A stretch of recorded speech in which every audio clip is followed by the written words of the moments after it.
Hi, welcome back. Today we're playing Reverse 1999 again, and it is the same day, I promise. I just let down my hair.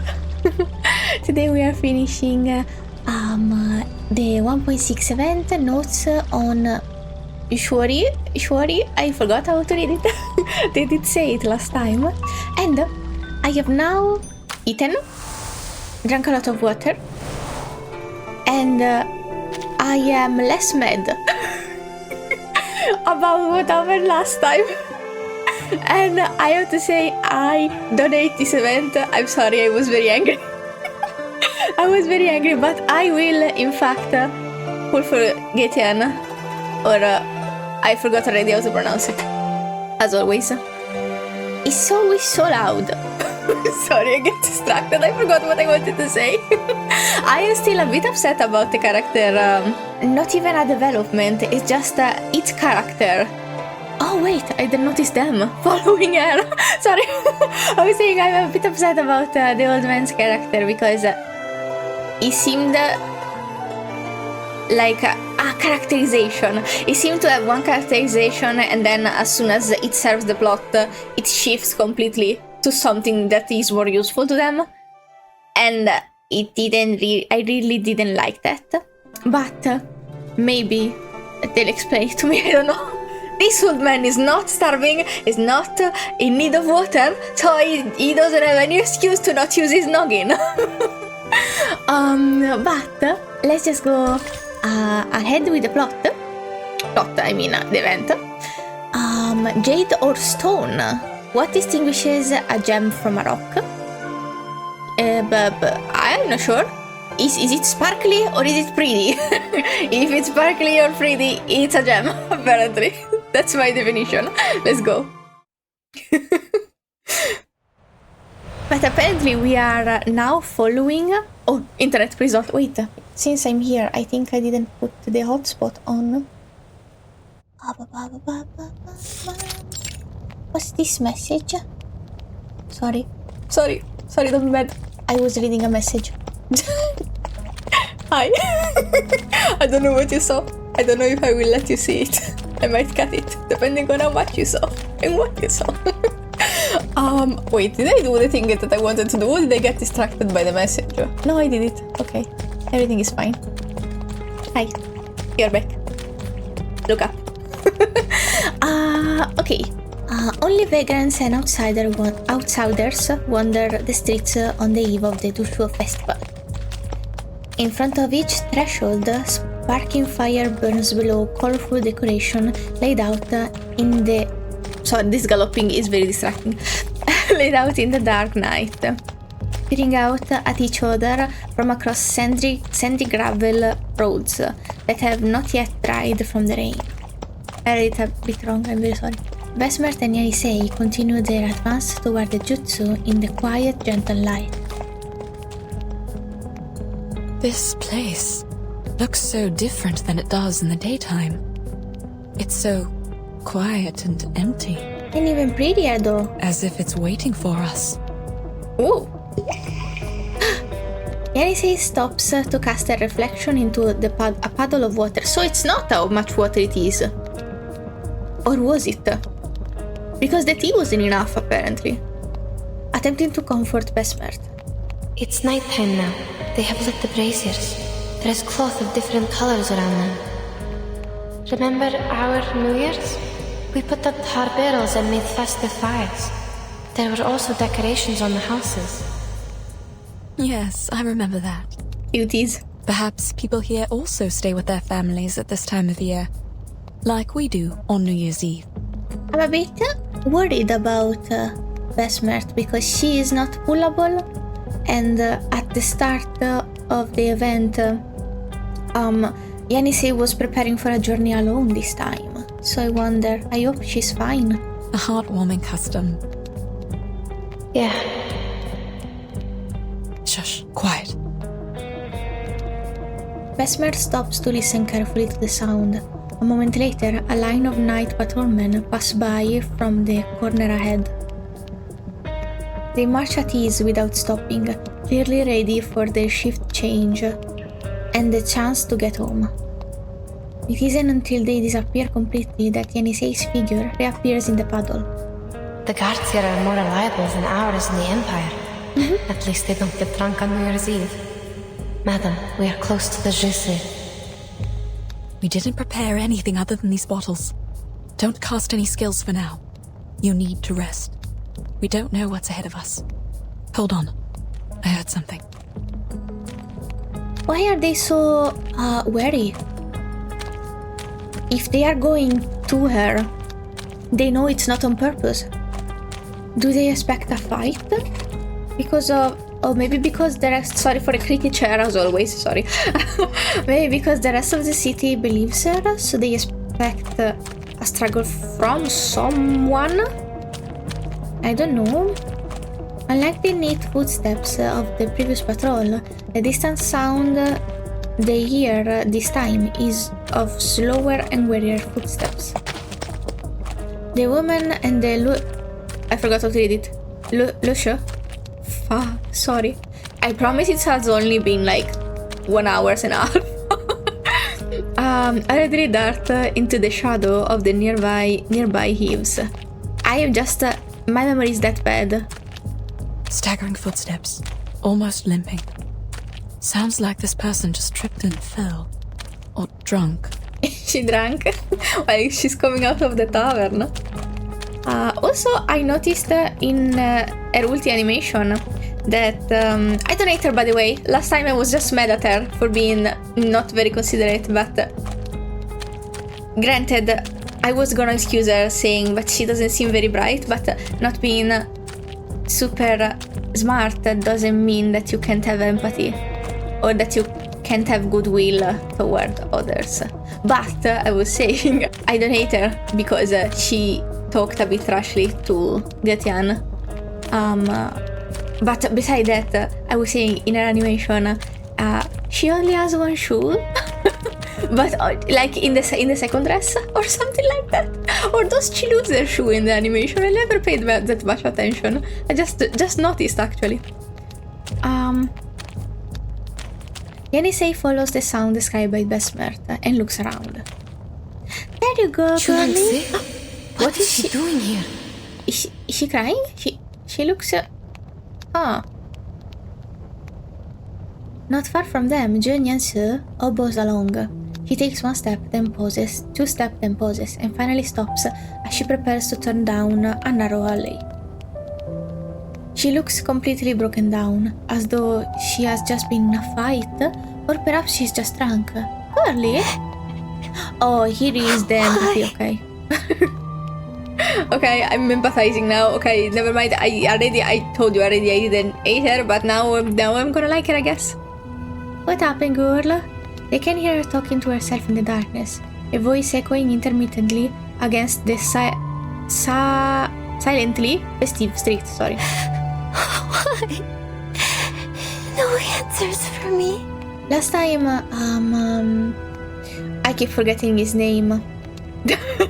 Because I'm a visual person and I have to see how the name is written in my head to remember someone's name, and I forgot how to spell it. I never spelled it, so I don't remember what he is called right now. But last time he told her that they don't need Shangrai, so maybe she's upset because of that. How long do I have to wait before I... What is she saying? I don't understand at all. Madam, what about him? Shh. Oh, sorry, I cut off the sobbing. They cannot see whether she's crying or not, but there is a soft sobbing that comes out like a whimper. Even so, she clenches her fists, as if tightly gripping something. Is this a mistake? What is a mistake? Girly Pop, you're making me feel bad. Your mistakes are still mistakes, but I feel bad nonetheless. Amid her silent sobbing, Jiu Niangzi relaxes her hand. A long object falls from it and into a puddle on the ground. Oh, she dropped something and left. Does she have a wand too? Where did she go? I know she does it in her second outfit. I never paid attention to the first because I saw it for a split second. I don't know if she's going to the tavern, but she has left the port. That's for sure. We should go find out what she dropped. Yenisei's figure disappears from the puddle. She takes 2 steps, turns around and bites on Besmer's hem, half dragging, half guiding her toward the corner of the alley's entrance. That's so cute, where the light and darkness intersect. I love her. Approaching the water, she finally lets go of Besmer, and goes around to the other side. Yenisei then lowers her head as though to drink from the puddle, and deftly removes a piece of wood from it. She shakes the water off the wooden slab and leans toward Besmer's hand until her friend can grasp it. It is a wooden chip. Rough surface and some carvings on it. Is this an inscribed text? Inscribed? Maybe. Please hold it. I'll check the other side. Oh. Starting from the round end, there is a person, I guess, at the top. Then there is another person holding a bowl in the middle. Oh. Standing drinking horse. A person holding a bowl in the middle, and then? Then there is a striped horse. Oh, this is the at the bottom? Thought it was the main. What does it mean? I know what it means. A striped horse.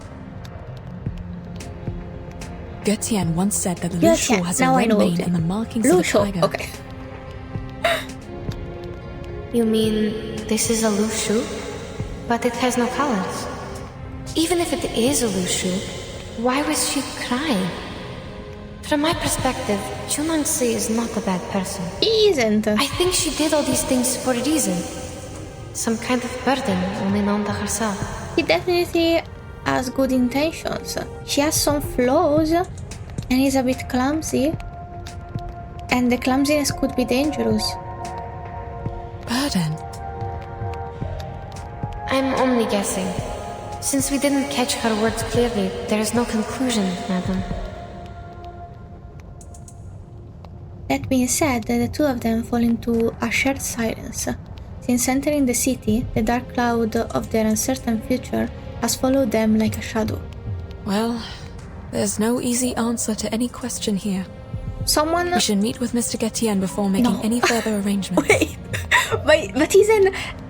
This eventually makes me feel a bit crazy because my logic is so different from everyone else's logic. Because what I'm thinking right now... Sorry. Come back down. Follow me. There you go. Now you're lower. I hope you like it. Okay. I was saying... because my idea was actually going to her to communicate to her that she's doing something to the water and that she has turned Yenisei and a lot of other people into horses. But I guess it is risky because if she do it, I don't think nobody here thinks she's doing it on purpose. So you're crooked. So I know no peace today. I was saying so I don't understand why we don't explain to her what's happening so she can help us look credible to the other people. Because the issue here is that they won't believe other people because they saying that it is her fault because they trust her a lot. But if we can tell her what she is doing, she can be the one to tell them. But everyone is not... I don't know. Everyone is doing something else. I guess my logic is flawed in some way. I'm just so sure that I would not do any of this and just go to the source. Sure. Don't remember sure what. Well. Meet with Getian, okay. The woman and the Lushu walked forward at peace. Are they to be continued? Oh, okay. I was saying, what? They were so long before. The two increased their speed, arriving outside the grey walls of the Jutsu courtyard before they might be discovered by another team of night patrollers. The streets in this area are built with high walls surrounding their homes, and on all sides, The streets in this area are built with high walls surrounding their walls on all sides, so that people walking by can see nothing but stacked bricks. Stop here. I hear... What? Sorry, I skipped. Baby? Where is he? Where is he flying? How is he flying? How did they detain him if he's flying? It's at this moment that Getian, I forgot how to read it, flies over Jade's courtyard's walls. His wings flutter lighter than the previous few times. Oh no. Something is on him? And he has no intention of stopping until he notices the figure at the foot of the wall. Maybe because he's Mr. wounded? Getian? Or perhaps he had no intention of staying until he heard Besmer's voice. It's you. Hi!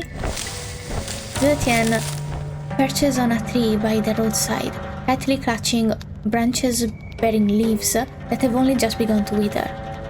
The tree's shadow sways, but he goes silent, only stopping as he recognizes the two figures below. How is he here? Well, they are... No, he is where he's supposed to be. They detained him to the jutsu. Which I still don't understand what it is. I thought it was a place where animals stay, because they never explained it to me. I think, unless I wasn't paying attention. The ground nearby is flat and long-dried. Without a paddle, Yenisei can only grab hold of Besmer's hem and tug on it lightly to confirm her guess. Oh, that's cute. They try to find a way to communicate. Besmer, though, quickly understands. She listens to the sound and walks forward to one side, eagerly reaching around beneath the tree. Mr. Getian, Why are you here? Looking for did you. they let you go? Have you seen Jiu Niangzi? She was on the street just now. Whatever speculation you're making, I am leaving. Leaving? You deserve better. Are you going after her? No, he's just letting them die. Or letting them horse around. No, I was not meant to be here in the first place. It's I only love you. natural that I should return to the mountain. I love you so much. Return? But we're not done with Jiu Niangzi yet. It's their Yenisei and business the now. others are still He in the shape tried. of Lushu. She was turned into a Lushu in front of you. Are you going to just let her be? Oh, good point. She has told you everything. Yes, she did. Now you're the only one who can persuade others to go after Jiu Niangzi. No, We have no, foreigners here. no, he's People not. won't listen to us. We all saw that they didn't listen to him either. What do you mean? I am left with I guess no one other more person options. doesn't hurt. Today at the Jutsu, none of us would have gotten away if I hadn't surrendered. There is a fact that, as an observer of the entire scene, Yenisei cannot deny. They will only see me as a greater threat if I insist on raising doubts about her. Granted, yeah, she didn't know that he tried super hard. He only saw the result of him trying. They have known her for a long time, but know nothing about me. My words have no greater effect than yours, Oh, he's learning. for I'm also a foreigner here. His voice is light, but as gloomy as the night. Oh. Still, you're going to just give it all up before exhausting every possible way to end this? I am exhausted for him. I would also have given up. I would have said, bye! Good luck with everything, I guess. But since Yenisei is kind of his ally, maybe staying for her or to help her would be what's convincing me to stay. Maybe for him too. A wave of swaying tree shadow causes Getian to fly up on alert. He seems to have finally made up his mind to leave. You need not break my pride. Getians and Miemengs are never meant to get involved in this. Before a response is issued, the sound of rhythmic footsteps sounds.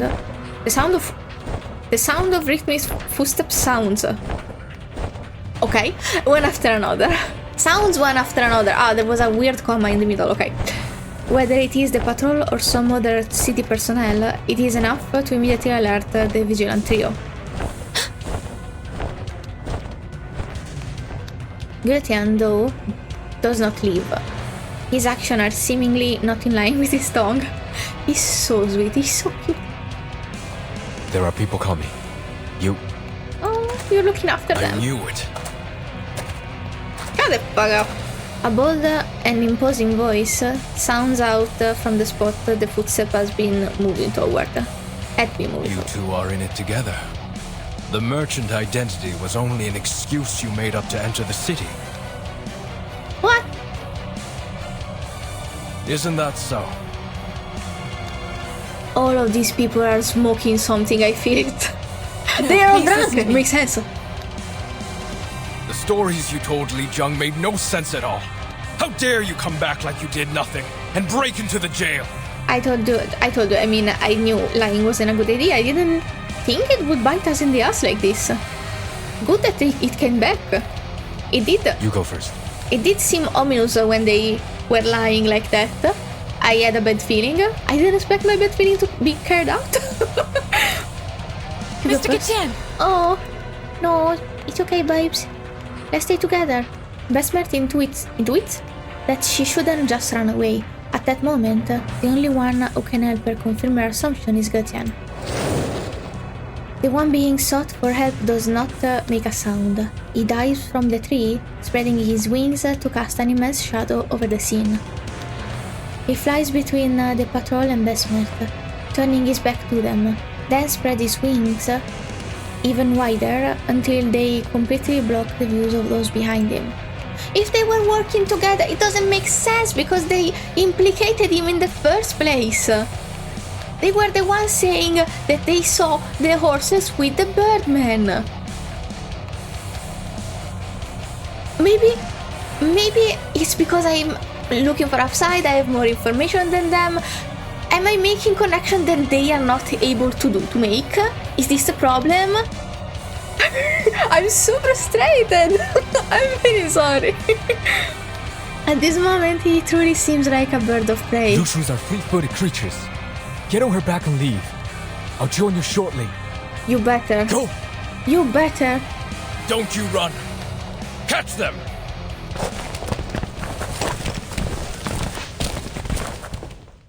I hope he's fine. To be continued. No! Fight! Against... Ah! So many! Okay. Alrighty. Let's do it like this then. It's fine even if she's not in the team. We are strong. Alrighty. I'm gonna kick your ass first just because I have a grudge against you. Of utterance. The moment of silence. You only made this year. Benefit from reading. Benefit from reading, bitch. We walk I think you never did because you're so dumb. No, I'm joking. There they are. Actually, Jiu Niangzi, who is on my team, can't read. So actually, it is us, the ones that can't read. That can't have the benefit from reading.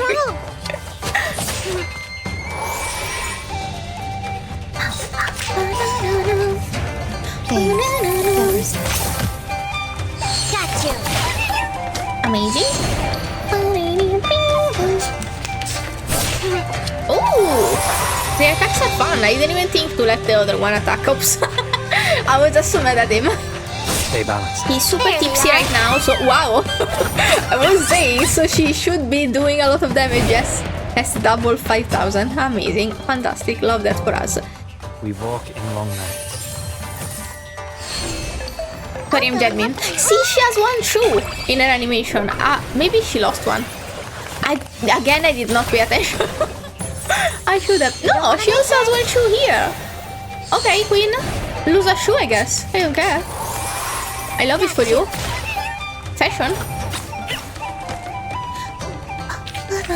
Now, to divide the Oh! spoils. I didn't even Or pay should attention. I was say, jamming. a reasonable reality. Relocation of the profits. Sorry, my wife. I know her lines by heart.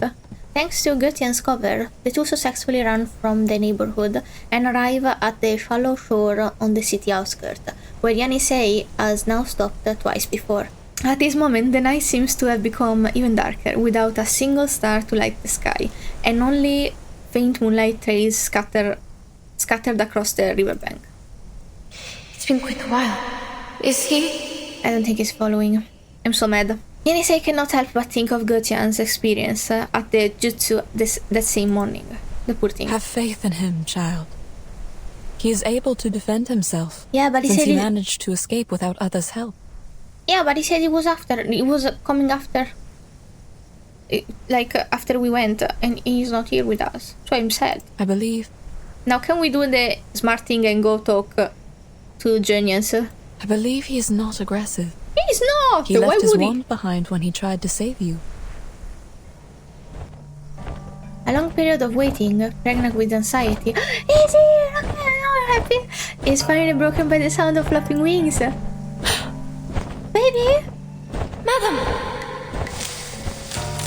Getian crosses over them and stops along the twisted vines, holding his wings and tightly gripping the edge of the trees with his talons. Are you okay? The garments on his head must have split during his fight, and now fully reveals his previously covered expression, one both baffled and tense. Baby! You're here. You seem fine. Do you still intend to leave? Or have you changed your mind? Vesper follows the sound of movement, turning her head toward where Getian landed. No. I'm here for one last thing. He still has the thing on his head. You said it slipped. No, it split. Okay, I understand. When I was imprisoned in Zhici, I heard that Jiu Niangzi would hold a banquet at the tavern tonight, and the Fa Cao was also invited. Horses. Please. Karma. Horses karma. I'll take the opportunity and get those half-lushus out of there. Please wait a second, sir. Yes? We're not going anywhere. We must release them from the arcane skill and bring them back. If you don't flee tonight, I'm afraid there will be no better chance for you to leave. Though her true intention is beyond my speculation, I fear the consequences of her action will be severe. This is also inconsistent. You said you sensed kindness. Consequences, not intentions. Okay, no contradiction here, sorry. I'm upper aware now. You know full well the consequences. Certainly. But you won't help us stop her. No, That is not my problem to he did what address. he could. I have done my part. Watch him take it back. Then why did you help us get rid of the soldiers and offered to help again? He's a softie. This question surprises Getian. He had never thought about it until that moment. He lifts his wing, forming a posture similar to cupping his face, sinking into contemplation. After a moment, he conjures up an explanation. It doesn't suggest my further involvement in this matter. You are contradicting your own words, sir. Is he? It is. Yes, he is. Sorry. I can tell. Getian lowers his head and looks toward the drying earth near the embankment, out across the river's calm surface. Very well. I'll put it differently. Look at the street. It is empty tonight. Okay. There was a time when people sent lanterns down the river on New Year's Eve. Even the simplest lantern would glow like the moon on the water. Birb. I love birb. Look at this perfectly good birb. I wish I could see his head so I could pat it. Sorry, I did not pay attention. There was a time when people sent lanterns down the river. Oh, the thing that it was in the trailer. On New Year's Eve, even the simplest lantern would glow like the moon on the water. Those lanterns, carrying people's wishes, floated down the river. The further they went, the more wishes were granted. Some would cast arcane skills on their lanterns to keep them from getting wet. But most of the lanterns still disappeared in the depths of the mountains or at the waterfalls.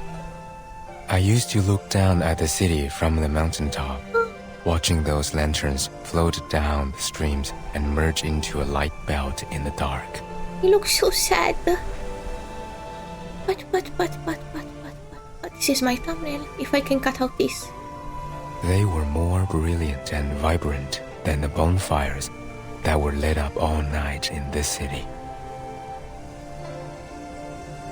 The Shuori follows Getian's gaze, and looks toward the river, only to see the bare and narrowing river, looking more and more like a stream in her eyes. This sad reality of the present makes it difficult to imagine the scene described by Getian's word. Sorry, I'm so focused in reading stuff right that I'm not reading very well, despite the nostalgia overflowing from his tone. Besmart feels it too, but the safety of her companions remains a constant concern in her mind. I'm sorry. I don't understand what you mean. Time is against us. Now the river has dried up, and the water no longer has vitality. Rainfall is getting scarce, accelerating the dying process. What was given does not compensate for what was lost, so people no longer show up by the river and send their wishes at night. Oh. And I have lost my opportunity to watch the light belt. Oh. Even so, to this day, I haven't fully understood why I was impelled to leave the mountain. I once thought I couldn't bear the sight of those humans being turned into other creatures. And now you think it's no longer worth the effort to put things back in order? They were mean! Yes. You people are no more than passengers in my life, drifting past me like those lanterns in the river.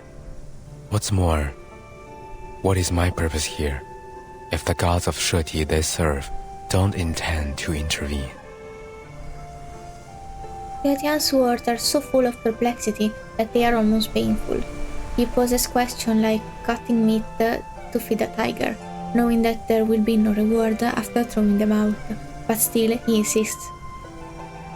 Niangzi, who has been silent on one side for a long time, seems to understand his feelings, and so she continues to remain silent, only looking at the pitch-black surface of the river. The river too looks back with its own quieting bubble. The lights in the river are gone, and there will be no more in the future. Niangzi gazes at the reflection of Shuori. It isn't until Getian says there will be no more that she suddenly lifts her hooves and steps into the silent river. What is she doing? Of course, Besmart can also hear the sound of her entering the water, but she only shakes her head. She knows what the girl is going to do. Arcane skill? For what? To talk? The moment has arrived for her to offer her assistance. Even shallow water could also be dangerous. Trust her. She knows what she's doing. The water begins to engulf half of Niangzi's body. Oh, it's so cute! At the same time, her song begins. What is this? Can she sing like this? With Orsa's vocal cord? Or Shuori? Vocal cords. Colorful dots of light suddenly ignite in the narrow river in front of them. Oh, sorry. Burning like intense flames along the water surface. I'm gonna cry.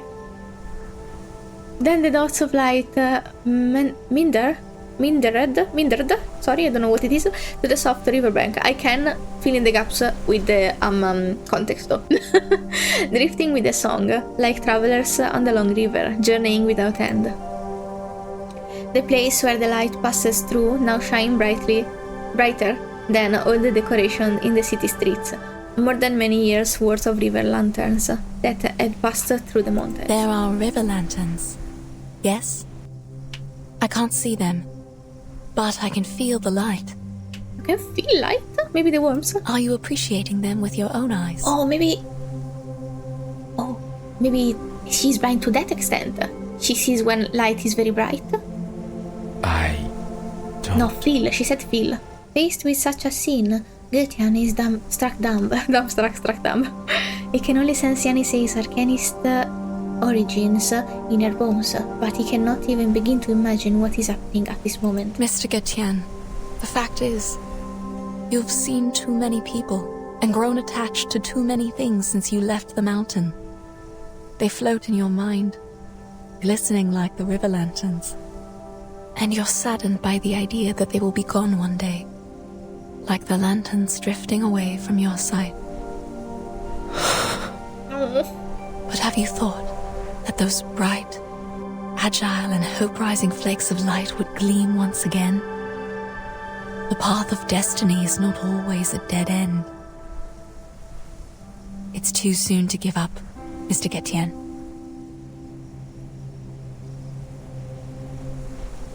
Here. It is your wand. Oh. Put it away, and please give this another thought. This was lovely. It was maybe worth the frustration. Oh, I did not. Oh, by the way, I got the Psy Cube for Girly Pop. Jiu Niangzi, not Girly Pop, sorry. So now I'm gonna try to. I was saying, so now I'm gonna try to get her thingies to level her up. I forgot what I need though. I'll check later. Okay, let me see. Next one. Huh? Genius, and maybe one of these probably is the old man and bird boy. Let me see actually. A little better. Can I see my girlies? My girlies are in here. Doesn't seem like they are. I'm so... Like, I understand. It is good that he's trying again. For our sake, actually. It's good for our sake. But he shouldn't have to. He got rejected so badly and so... Like, a couple of times. And I feel bad for him that he keeps trying. And people keep telling him to try. And he just didn't want to be bothered by humans, but he kind of is attached to them or their presence more than to them. It's a bit heartbreaking. I'm gonna pull for him and I'm gonna adopt him. I already told my cousin tomorrow we're gonna do her pulse, and I'm gonna ask for her assistance. I'm scared and I want him and I want to adopt him. New Year's Eve. Oh, already. Happiness should always be the focus of a celebration, or at least it should be. Yeah, should. But I guess horses will be. Horses time. Oh my god, it's New Year, there's horses and the boy is on the scene. We didn't think this through. In the tavern courtyard at night, the sky is still gloomy, with the promise of rain yet to fall. And mist shrouds the heads of all present. But the festive atmosphere of the banquet seems unaffected, and the damp mist is easily dispersed by the clamor and high spirits. Oh, Jiu Niangzi, you are welcoming us at the door this year. Because Li Zheng said... Li Zheng. Oh, well, welcome guys! You're all here!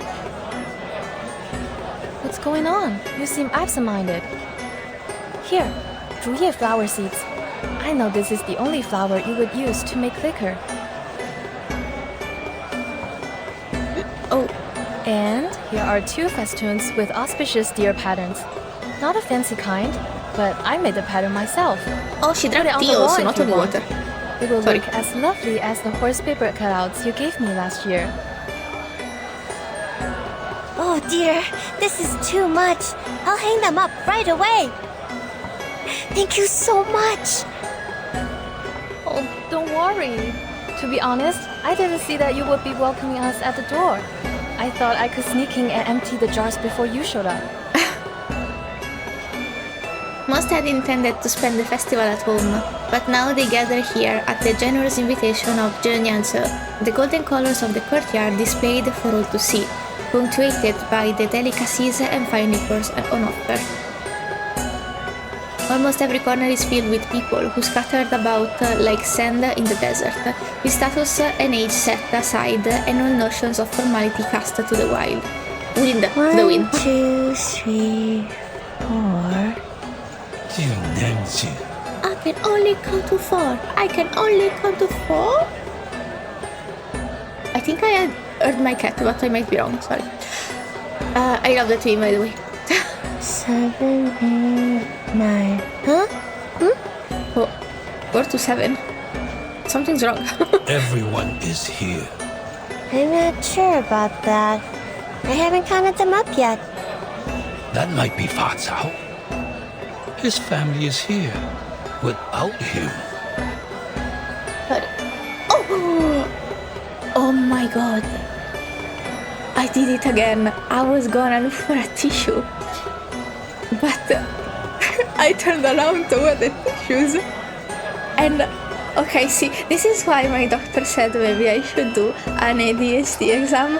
Because it's not the only thing, but I constantly make a coffee and forgot that I didn't drink it yet.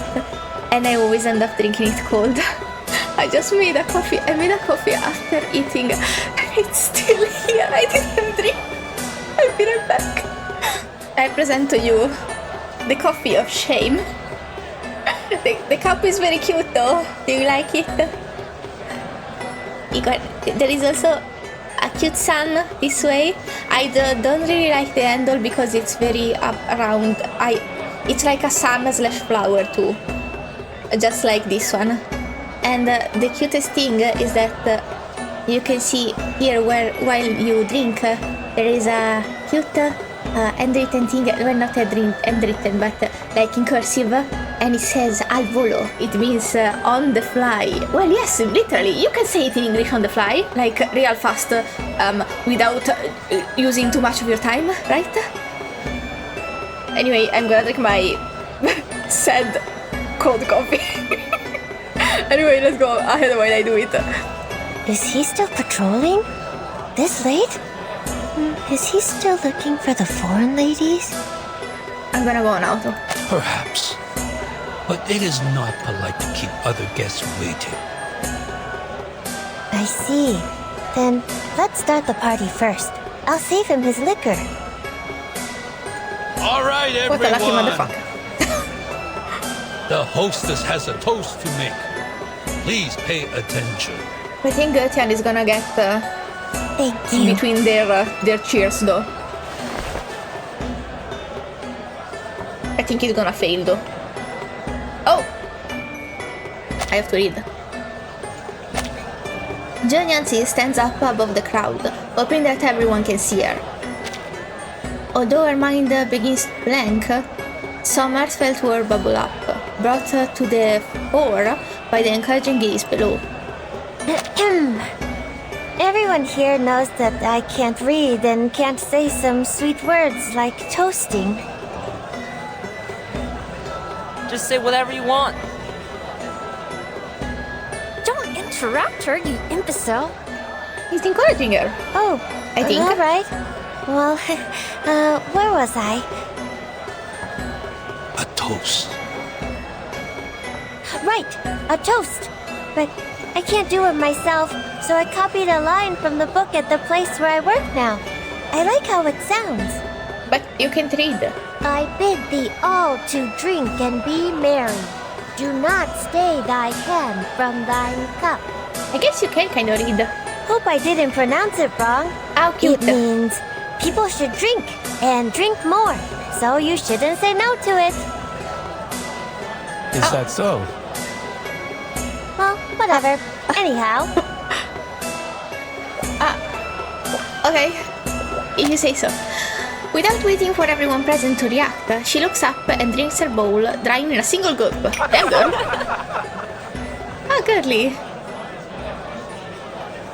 I think we're not stopping them in time.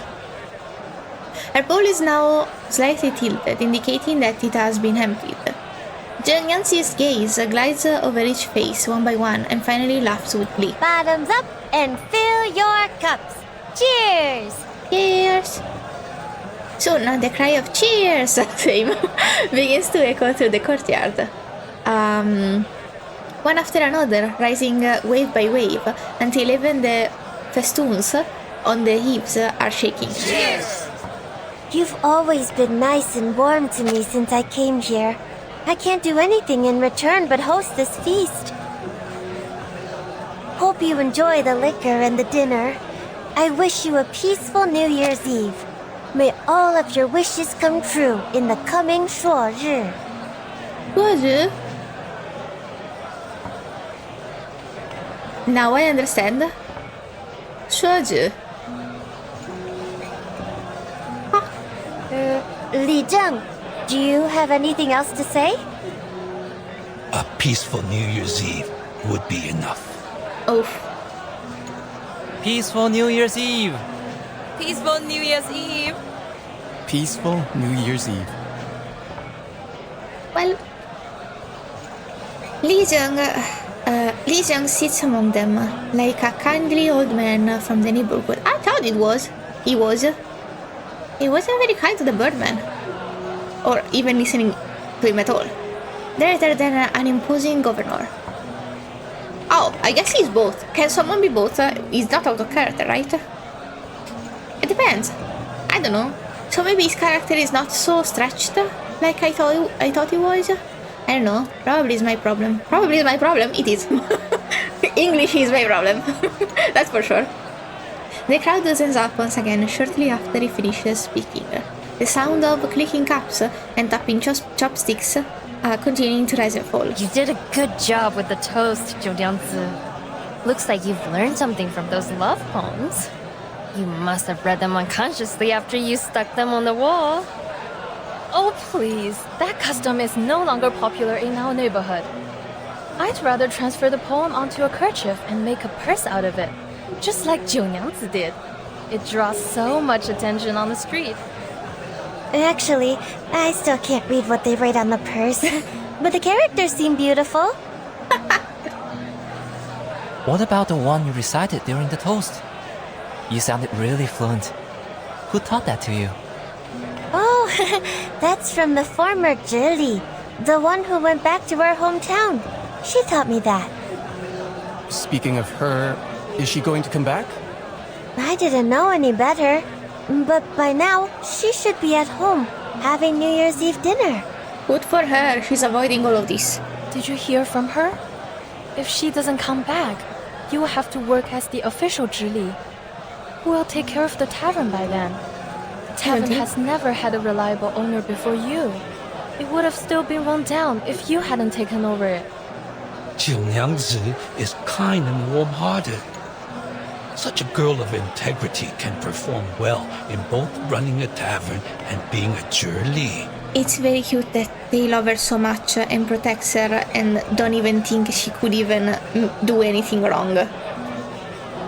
I'm still mad about it though, but it was a very good representation how they went without even a question against Getian to protect her or to protect the idea they have of her. You have high regard for her, Li Zheng. Are you telling the truth or showing partiality?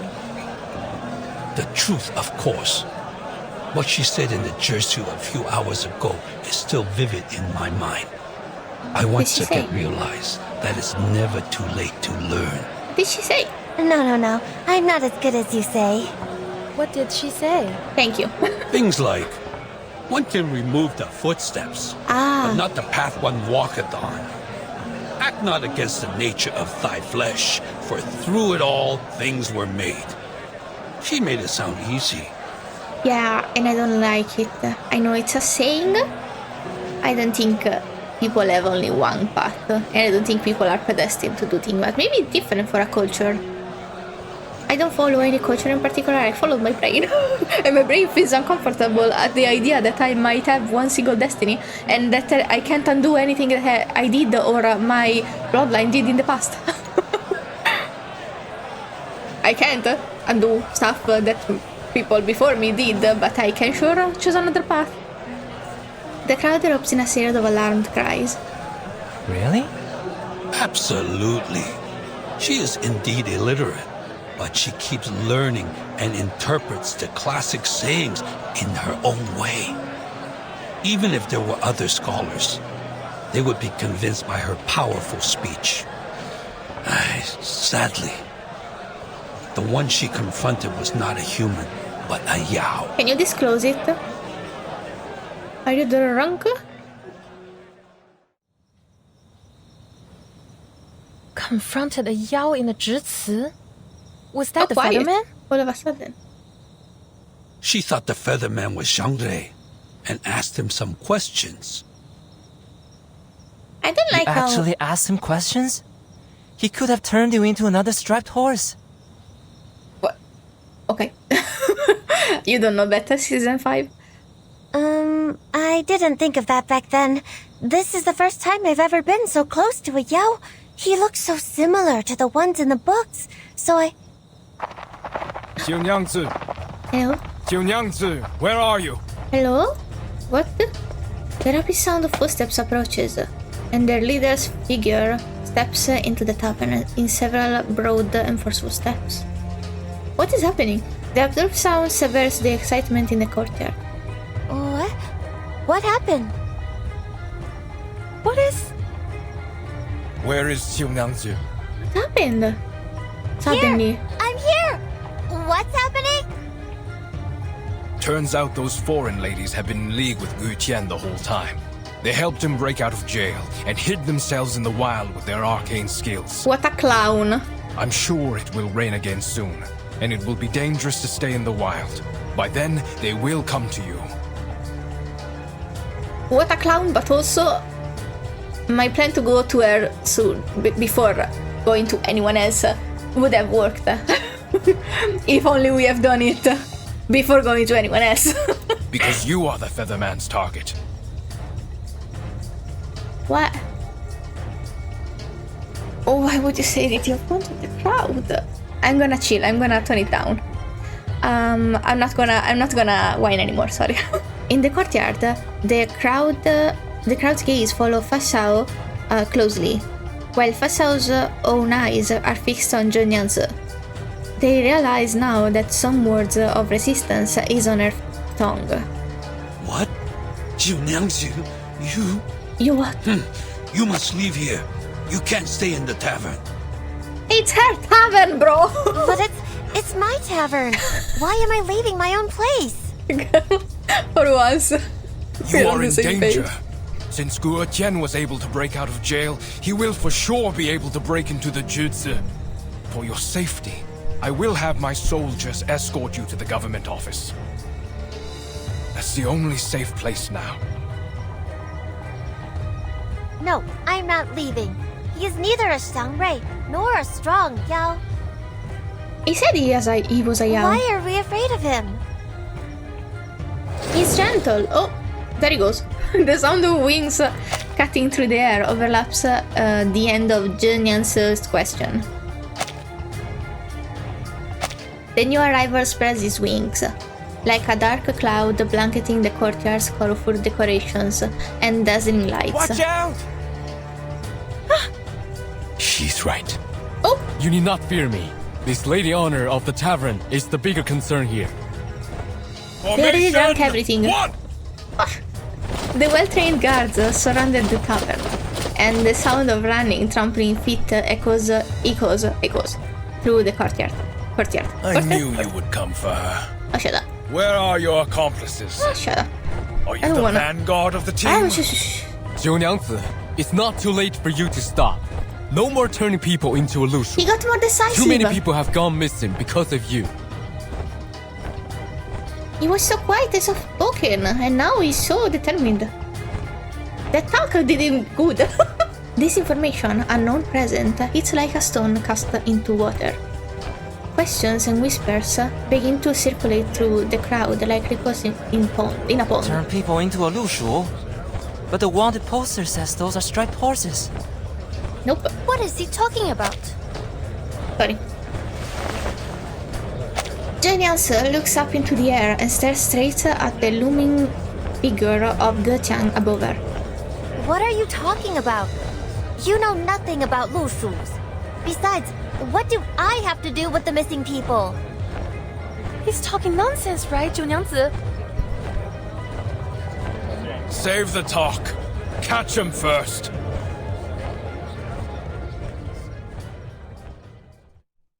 Fight? There wasn't a fight. Oh, okay. To be continued. Oh, my back! I don't think you heard it. I hope you didn't, but my bones creaked. To be continued, but a fight? Usually it's a fight and then to be continued. Oh, how weird. Anyway, fight. Dental check. He's so majestic and so pretty. Oh god, I love him. I need him. Sorry, lady of the next banner. I need this boy. Should I watch the animations? The moment of silence. I'll just do this. The moment. This shouldn't hurt him too much. We walk in long nights. Learn from silence. Oh, he's pretty tough. Oh, it's so pretty. So I can just do this. Sorry. We walk in long nights.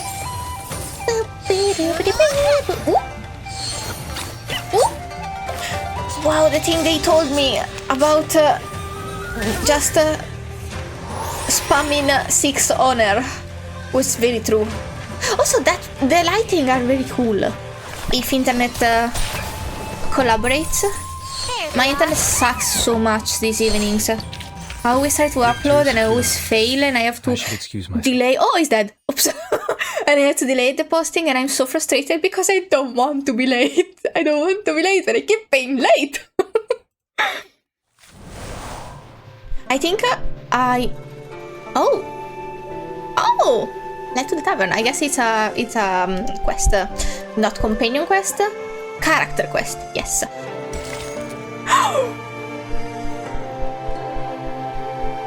What is happening? Yenny? Madam? Where's Getian? Here! Oh, he's safe. Okay, don't know what that is. We'll find out, I guess. Alright. Don't worry about it, I was farming, so... gonna consume some of these. They are expiring anyway. So, a wish come true. Insect 3 level 20, I hope they compensate. It is regrettable that such events occur in our time. Cryptic, as always. What is such events? A wish come true. Whose wish? Oh, she was talking about something weird, so maybe those things are the things she was talking about? I don't even remember what she was talking about, sorry. The uninvited guest is not willing to attack, even in his own defense. Oh baby. So a one-sided battle ensues. It is only natural that the side resigned to only evading will eventually lose. Surrender, and dispel your arcane skill. Turn the victims back to who they were. I wanna punch you in the mouth. I'm so aggressive, I'm very sorry. At this moment, Besmert and Yanisei rush to the edge of the encirclement. The communication arcane skill that Getian cast on them earlier is quietly translating the words for people. We will put an end to it before the Shuori. Shuori? Oh god, I never remember. But I don't possess the power to transform people from one shape to another, and thus cannot turn them back. You're asking the wrong one. Oh. Getian struggles to hold on and rests on the eaves, still looking directly at Jiu Niangzi with some hidden meaning. But Jiu Niangzi shows no hints of understanding, simply looking back with a placid anger. Well, I guess she feels unjustly blamed, so I would be angry. Her looks is so forceful that it is almost a glare, but she isn't even considering it. She's not asking questions like she did before. Why do you have to blame this on me? Questions! I've never met those missing people. There you go. And I have no idea what you're talking about. There you go, questions. Is this because... did you have a grudge against me or something? Oh, victimism, never mind. Well, it's fine. She feels like a victim because in her mind, she's a victim because she did nothing wrong to her. Nothing of that sort. I'm here only to prevent an unwanted escalation. I could have just walked away, and there's nothing you can do. I could have gone to other mountains, and life would have continued as it has always been. But for those who have been turned into half-lushus, no one can get them out of this trouble. Jiu Niangzi stands stunned before him. After a moment, she struggles out an accusatory remark, but her voice trembles slightly. Been turned into half-lushus? Are you saying that the animals in my backyard and those in the Jitsu... This was so simple. We should have gone to talk to her right away. Are they all the missing people? But I thought they were just Lushus. The first time I saw them, it was clear that we were alike. We're just some... half-divine... beasts. It's fine, I don't blame her for this. I don't blame... She didn't know. She doesn't know. Because apparently her powers aren't fully formed. She has no fault into this except being clumsy and not knowing what she's doing. But, like... yeah... I can't exactly blame her for this. I'm just frustrated because she didn't even consider it being her fault. She didn't even think, why would he think that it was my fault, or didn't even ask. Granted, they didn't let them talk that much. And also, honestly, we could have run to her right away. The crowd is thrown into a commotion. He turns a deaf ear to them and once again stares blankly at Getian. So they must not be humans. I've done nothing to transform them. I'm just taking good care of them so that they can tell me where they're from, and if they can, take me home. Home? Her trembling words ushers in a siren. Home? Getian, who knows she has already begun to waver, can only sigh. It seems he is starting to see the whole picture for what it is. Great, this is good progress. The Niuyang mountain shelters the beasts. The beasts have white heads, red tails, the bodies of horses, and the markings of tigers. When they neigh, the sound becomes music. The name is Lushu. The striped horses you keep in the yard are half Lushus. They look like what's told in the tales, and they cry like humming songs in the moonlight. And the wooden dolls infuse your arcane skill, the shape of will, into the liquor, which turns people into Lushus or half Lushu. As for the dolls, they were once soaked in the water of Peiling River. Were they not? Was it so hard to let him talk and explain this to her from the beginning? The stream runs through the backyard. No way! They went there just for fun, or a bath. They should not... I feel vindicated. I feel like Getian is being vindicated right now, so I feel at peace. Oh, this is good that I didn't have to wait that long before having the resolution. Just like 2 painful hours. Plus 1.5 to eat. Prepare food and eat. I'm slow. Did I read it? Beyond the encirclement formed by patrolling troops, Besmer judges the course of events through the sound of people's voices. Jiu Niangzi falls silent. The seeds of suspicion have been planted, and it is now time for witnesses to take the stand. Hello! It does. The stream is here! She can talk! Hidden in a crowd, Yenisei crashes into the soldiers on both sides of her. Get fucked! Sorry. Sharp sword, oh chill. Sharp swords and spears brush over her luscious skin. And she seems completely unfazed, charging straight toward the direction of the water jar.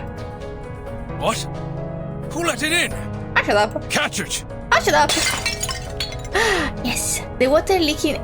They still haven't explained it why the cup of tea didn't let her. Oh, because maybe the water fell through the rocks. Now I understand. Però sorry, though they didn't explain it. The water leaking from the jar creates puddles in the crevices of the courtyard. Although it isn't much, it is still enough to buy some time. Yes, girl! Wait! It's you! Hi! Le Xiang immediately looks at Getian, sorry. Che fatica questi nomi. Ragazzi, io sono italiana, non ce la posso fare. Io già sto parlando in inglese. Ma questi nomi non sono proprio per niente up my alley. And now I'm talking off and on my brain. Okay. I'm fine. Sorry. Let's chill.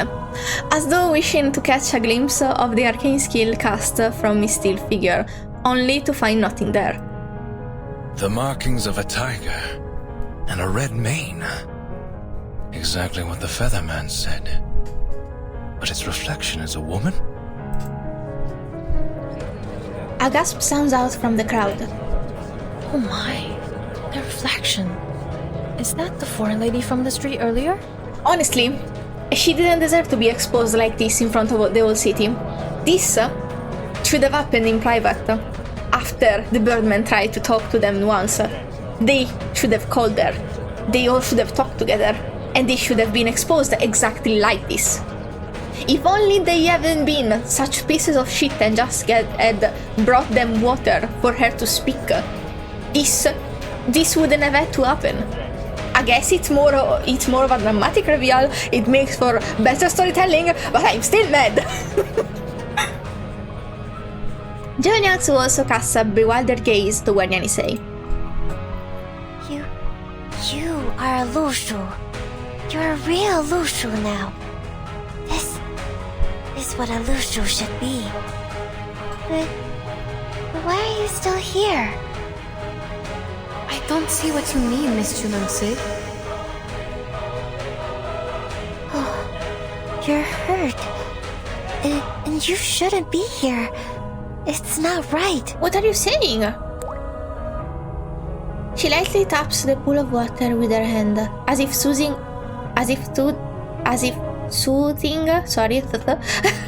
the invisible reflection of herself. I can do th, s, and z. They are sounds that my mouth can do.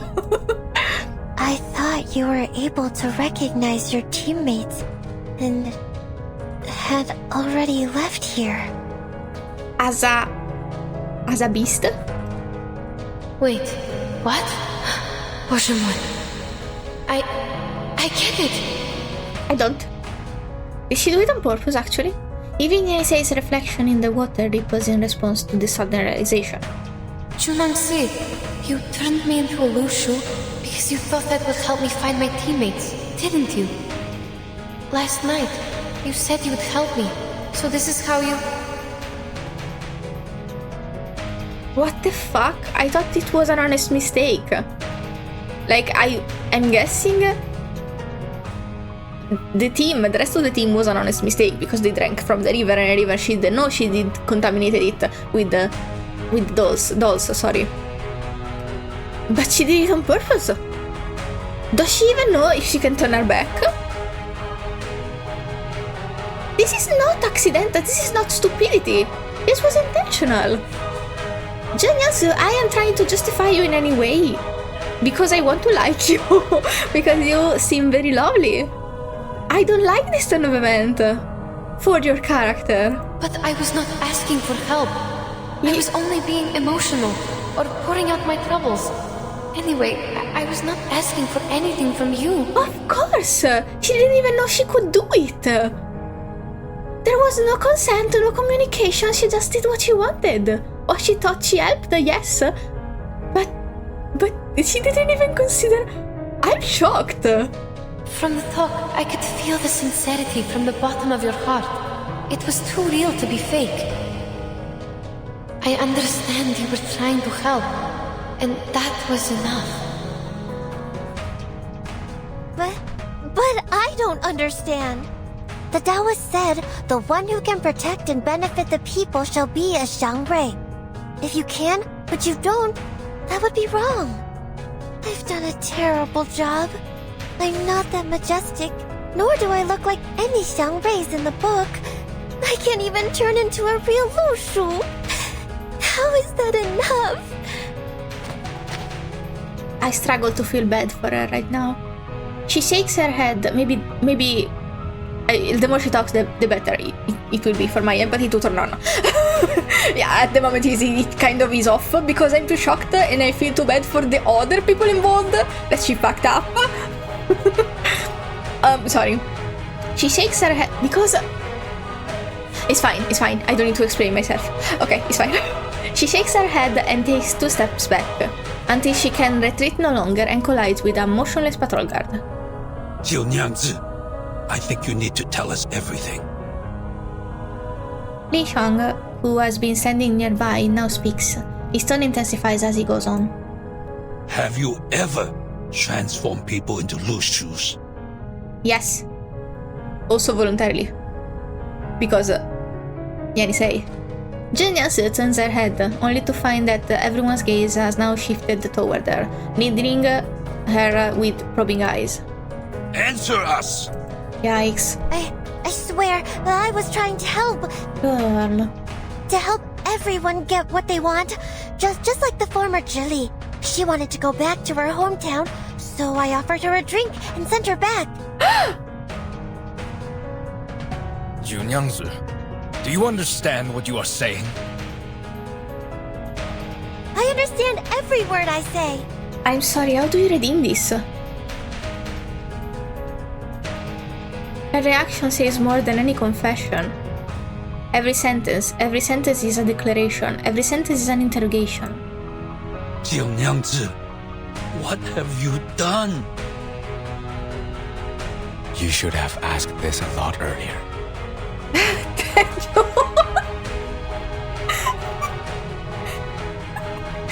I'm so relieved for him that I stopped laughing. Oh, I love him. So what did you do to the Jilly? I think she's very young and doesn't know how to help people. She still did so many bad things. I want to excuse her. I want to excuse her very bad. She has many excuses, but I don't think any of them is enough to excuse this. Because how young is she that she doesn't know she has to ask for people if they want to become horses or mythical animals or beasts of sorts. Oh boy, girl. Give me a tissue. Okay, fine. My bird boy has been vindicated. I feel sad for her, but also this is literally consequences of your actions. You can't be surprised. You can't be this naive. Can she? What life has she lived that she doesn't know these kind of things? Because she isn't even sorry. And I want to justify her. I want to understand her actions, but I don't. With Li Shang, who had always trusted her, turning on her in anger, Jiu Niangzi's reaction is to grab her own arm tightly as if for protection, I think. She wants to step back again, to keep herself away from the intense emotion, but there is nowhere left for her to go. All she can do now is answer. She came to my tavern and complained that you didn't understand her at all, and that she was considering going back to her hometown. Okay, girl, if people... I had to learn this also, because I'm a very action-focused person, so if someone comes to me just venting, I used to understand that they wanted a suggestion or like a plan or something concrete, because what makes me feel better when I'm uneasy is to make a plan and to find a solution. But sometimes people just need to vent to feel better, so even just listening to them is important. She is like I was back then, but with immense power to force a solution on them. So it makes her not understanding people very bad. But it seemed far away from Pei City. She looked sad and tired and didn't know what to do. So you... I must grant her wish. Mustn't I? The Taoist said a Lushu can easily go 1,000 miles within a day. If they start running, go faster, that will be over 10,000 miles. If that's how I can help her, I should definitely do that. You. Girl. See, the intentions were good, but it's not enough to justify her. Jiu Niangzi lowered her eyes, trying to find more suitable words for her confession, but in the end, only a knot of confused sadness fills her throat. Just like now. If the Peiling River dries out, you have nowhere to go. So what? Wait, are you making them all horses on purpose? Just turn into Lushus, and then you won't suffer. Lushus can go anywhere they want. To the north, to the south, wherever they want. I feel like I understood Spathodie a bit better. Like, when she had her outbursts, I could understand her and I could empathize. I don't know how to empathize with this. I'm trying really hard, and I don't want to be rude to her. Like, I was already mad, too mad last time, and I feel guilty because anger is not my kind of emotion, so I feel guilty expressing it sometimes. But I am really trying hard. I can grant your wish differently, even if I can't recover the river from drought. I was thinking going away freely might be a good choice, but in the end, what I'm doing is wrong? Yeah. For a moment, almost everyone is at a loss for how to deal with this revelation. Every sentence seems to them to be absurdly wrong. Then what it was about her telling him he was doing wrong? What the fuck? What the fuck? Okay, stop. Let's just read. Every sentence seems to be absurdly wrong, and the tone with which she speaks is completely sincere. Yet no matter what explanation she might offer, it only reveals that the true culprit of the disappearance was in fact Jiu Niangzi herself. Jiu Niangzi herself, sorry. I put an S and there wasn't an S. You... No one familiar with Jiu Niangzi anticipated this moment. That on the eve of the festival, a time of joy and reunion, they had to come to grip with a colossal disaster caused by such a simple act of childishness. But if not by doing this, then what else can I do? She does remind me of a poorly thought solution of a maybe neo-god.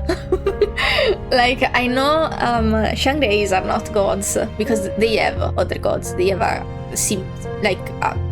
pantheon kind of ensemble of gods, but it does seem like a neo-god being prayed to and tried to find a solution and messing up big time. Sorry. Oh, this weather is too chilling and earth-breaking for an early spring night. Spring night. It was Mario for a second. Yenisei, who has retained silence for a long time, takes a step forward. This happens after I record for 5 hours. Is that being a little too much? I'm very sorry. Yes, take a step forward. Jiu Niangzi, remember what you said to me last night? I don't. Liquor has many different names, but they're still liquor. You can put on many different clothes, but you will still be the same Jiu Niangzi. Likewise, whether you turn me into a horse, a donkey, or a lushu, I will still be the same Yenisei. You don't have to force yourself to become the people's Zhangrei. I think it's only an unreachable symbol. She's so calm in all this.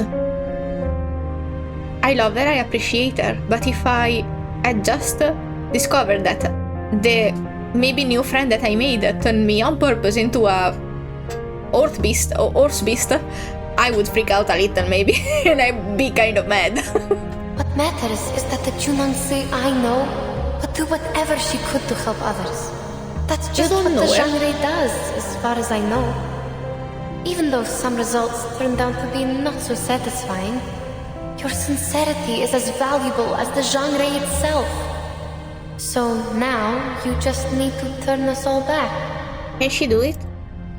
Yes. So turn back. When no path lies before you, it's never too late to return. Seeing Li Zheng, who has been silent for a while now, nodding, Jiu Niangzi's worried expression begins to trifle a few beams of hope. I will do my best. Jiu Niangzi turns around and whistles. Immediately after, the sound of wooden footsteps follows and gradually echoes around the courtyard. They circle in and silently jump around her. Alright, you can talk now. It's okay. Hey, Chapter! We Who? What? These handicrafts are able to talk. How could you be manipulated by them, Jiu Niangzi? Why are you believing what you want to believe? No, you're getting it wrong. Don't save me. Li-jung, I'm not manipulated. They're just wood. Well, they're indeed my friends. No. That's not for now. This further proves my point that people are either drunk or smoking something. Because they get to their own conclusions so fast with no proof. They just talk like that. That's not what they mean. The eldest patience teeters now, on the verge of exhaustion. Me too, bro. Yet his responsibilities force him to stay calm and wait patiently for the end of this farce. This shall be the last time I put my trust in you. Ask them how to transform people back. They are so trigger happy. But if you can't... Her admitting... that's not... Okay. I have a lot to say, but I won't say anything because I already whined too much and I'm very sorry. I hope my frustration is at least entertaining and I hope it is not annoying. Jiu Niangzi knows that there can be no cant allowed at this juncture. She turns her head to look at the patrolmen, surrounding the entire courtyard, and the locals with their fearful faces. Finally, she shakes her head to clear her mind of unnecessary emotions and focus on just one thing. You heard him. Now, please tell me how to turn them back into humans, will you? If it requires liquor, I'll get it for you. Wait, no way.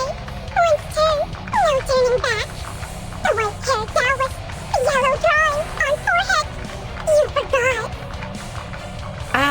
The Taoist? I didn't forget anything. And you...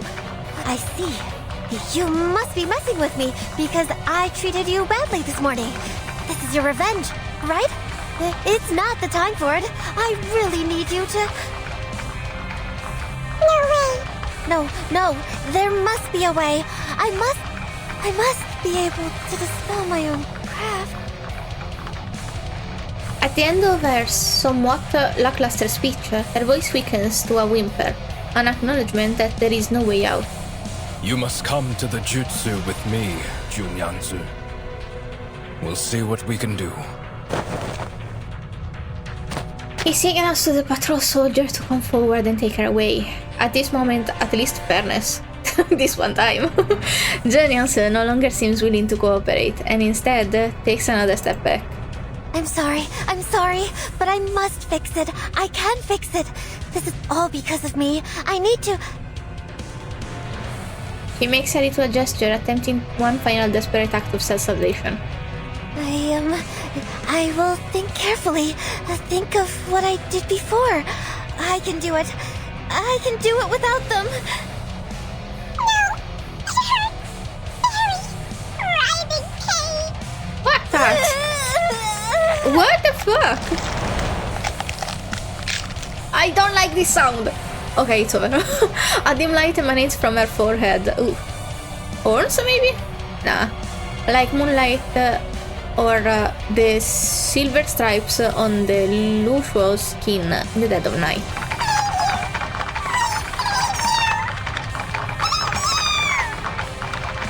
The sound of more wooden dolls, leaping wildly rings out. They emerge from the various corners of the courtyard, breaking through the encirclement of patrol soldiers and locals with unexpected force, heading straight toward Jiu Niangzi. The miniature wooden creation begin to grow rapidly in a twister transformation before Jiu Niangzi, who is now overwhelmed by a sudden burst of pain. I read it wrong. Yes, I should have read who is now overwhelmed by a sudden burst of pain. Very sorry. I can't focus with all this. Maybe like this is better. 1 year is free. The other is in prison. Is in clap prison.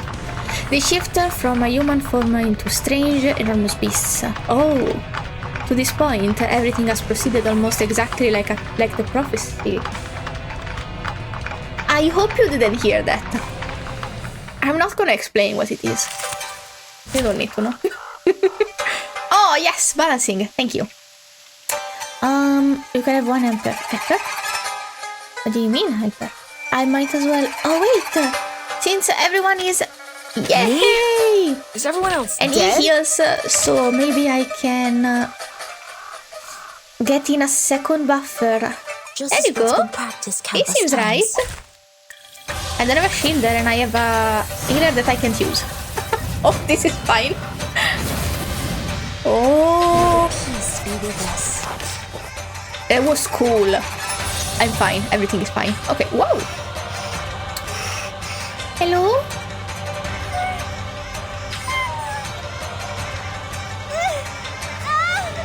Why is it hurting so much? The Taoist has never told me. I swear I did lower the music. It's still too loud for the dialogue. The Taoist has never told me. My head. Can I gouge this drawing out and give it back to him? Oh, wow. No, don't. I am fine. I'm sorry. So please don't. No. What's happening? 2 life bars? Damn. You. People? People? Where are you? Why are the lights out? I can't see anything. I can't feel my hand or my body. What on earth is happening? The music is at 65 and the dialogue is at 80. I will prove it to you later. So, maybe should I lower it even more? Should I have lowered it even more? I don't know, man. Okay. Anyway,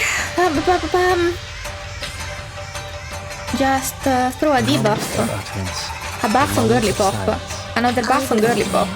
And let's do this. Fully buff. Oh, yikes. Maybe I should have kept the healer I'm familiar with. Even if she has a weak afflatus. We'll discover it soon. Ah! It's fine. Oh god. The crimson red manifests fire, and the cyan stands for wind and thunder. Ah? The latter does not belong to the 5 elements, so it is our chance to break the ritual. The latter, which one is it? Cyan? That does not belong to the fire element. Sir, if you notice anything, please instruct us. The southeast will be the weak spot of the cyan-colored wooden creature. The southeast will be the weak spot of the cyan-colored wooden creature. I don't know. The fact it does it mean? Thank you. We're running out of time. Facing the south and seeing the moon rise through the southeast, one may find a position of calm. I see the fire appears along, so the ritual has a flaw. Move with me.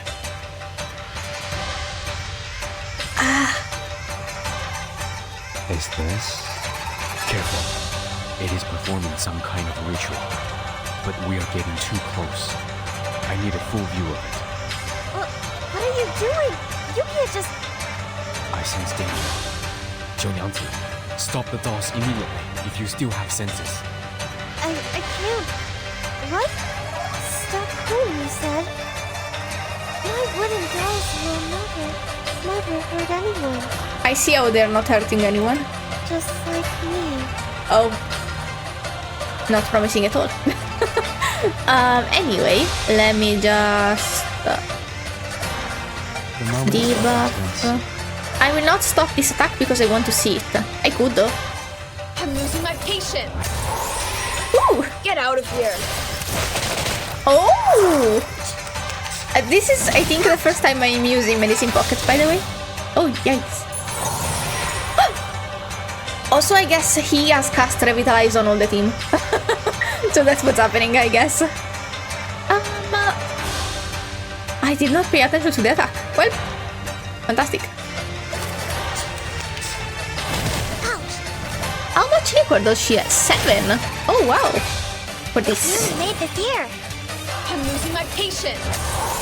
Thank you. Oh, he's a good healer. They are a good healer. Scale Sorry. of your soul has tilted. The balance needs I know to you be said that Medicine Pocket doesn't mind any pronouns, but until I have like a clear any pronouns or no pronouns and just use Medicine Pocket, I will use, oh Jesus Christ, my head, sorry, I will use this M, but maybe I can read their profile, because if it's any pronouns I can just use she, they and he interchangeably. Faint Thunder, what is this? In 5, 4 turns? Yikes. Oh god, and he's silenced. Okay, so at least let me just do this on this one for your ulti, which I think it's attack, but I don't know, I never tried it, I think. Let me see, sorry, I was very forward. Oh, what did you shoot on? What? You have a dog, by the way? I don't know what happened, but it was very cool. I love Medicine Pocket. Oh! Can you not be stunned anymore? Please, please, please, please, please. Oh, thank God. Okay. This is exactly what I needed. Sterilize. A sealed shot. Wear gloves. Wear gloves. Another jar? Sorry. Oh, didn't even check what they were doing next. Oh, he's double attacking. Hopefully we are healed enough. Yay! One is down. Let's get it over quick. So cute. It just went down very slowly. Not 6. Not Medicine Pocket. Okay, it was just 2 attacks, and the healing is still there. And no one is down. No one is gonna die. No one is gonna die. No one is gonna die.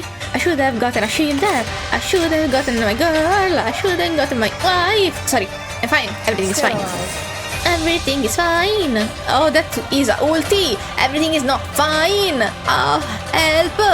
Ah, my God. Just buff. We got this. Everything is fine. Al massimo lo rifaccio con uno shielder. Oh my God, we're gonna die. Oh God.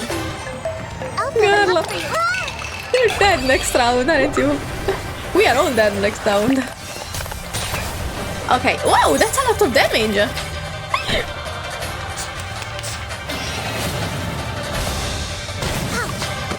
That was beautiful. But I don't think I can do shit with this.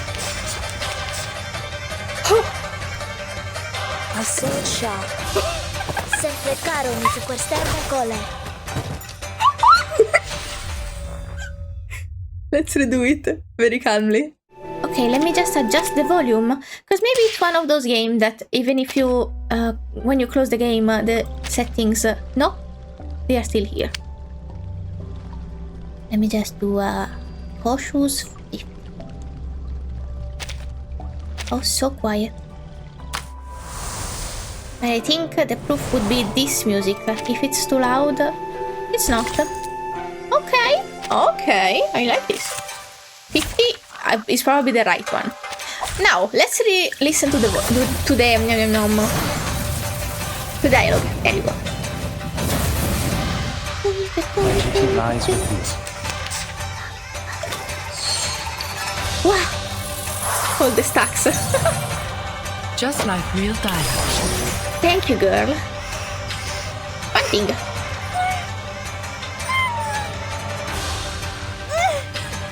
Much better. Why is it hurting so much? It's still too low, the dialogue. What's happening? It sounds muffled for some reason. You can't see I wonder anything. why. I can't feel my hands. Probably the or my marking. body. Sorry. What on earth is happening? Is the marking suppressing her vision? Oh, wow. Okay, so now we're not letting anyone attack us.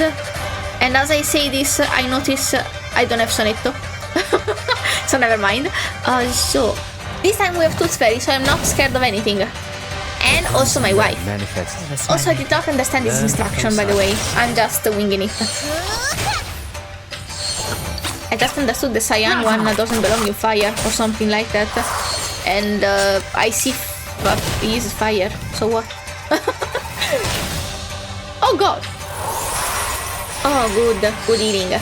Yeah, Tooth Fairy is kind of a cheat, I guess. The scale of your soul has tilted. They told me to be scared about chapter 5 because the difficulty spikes. But I am confident in my Tooth Fairy a bit too much, maybe. Let's see how much I struggle with her. Oh, one is down, I didn't even notice. Oh, fantastic. Just do this, do this. But I love the plot twist that Getian isn't the villain like they let us believe in the trailers. I did not expect it. Because you see cool guy and you think, oh, for sure they're making the pretty boy the villain. But actually no. Wait. Yeah, let's do it like this. Isn't it? And then heal next round if we find another card, or we have to generate one with tuning. Sadly, these are counterfeits. Good enough. Oh, eccolo! Sorry, there it is. A double healing. It did it for me. There they are. 15 stacks? Oh, that for sure will do it.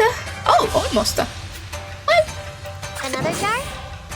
just to be sure. The moment of utterance. It's newly made this year. But I think we're done. Oh, ugh, indeed.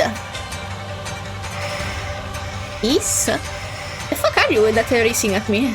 Sorry. I'm sorry. Mommy, I'm sorry. Oh, yikes. Mommy? Alright, she had the mom issues. Are they? I heard none. No noises. No more dawn or rituals. It's over. For Jiu Niangzi. Why, Mom? To the dogs? Jiu Niangzi. I heard something. They didn't say goodbye and they left me, right? Yeah, right. Like always. Oh, that's sad.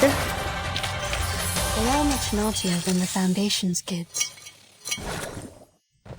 Jiu Niangzi sits slumped in the debris of the wooden door smashed through everyone's joint efforts.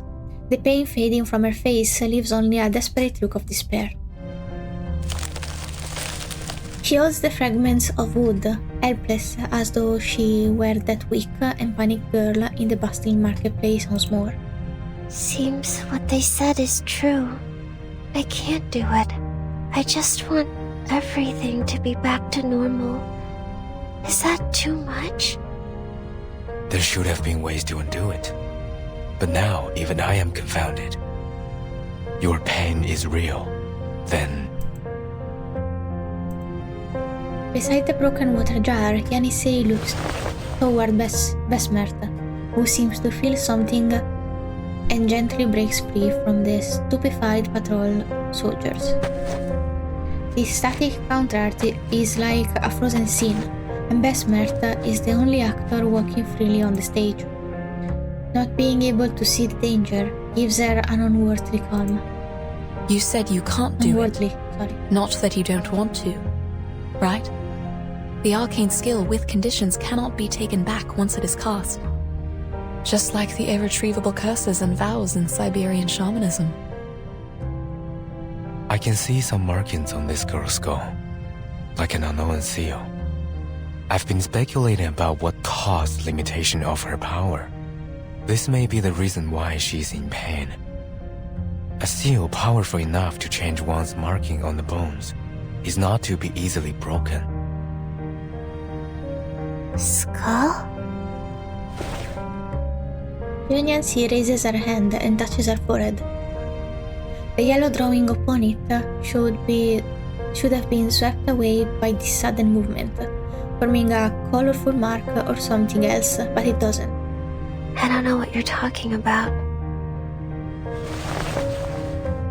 Exploration bearing no fruits, Jiu Niangzi wearily withdraws her hand and gives up on her investigation. I can't. I can turn them into Lushu's, but not the opposite way. Maybe I can't be a Xiangrui at all. I'm not qualified. this point, the story has entered an unsolvable impasse. All right. Impasse? There's one more question that seems to be overlooked by us all.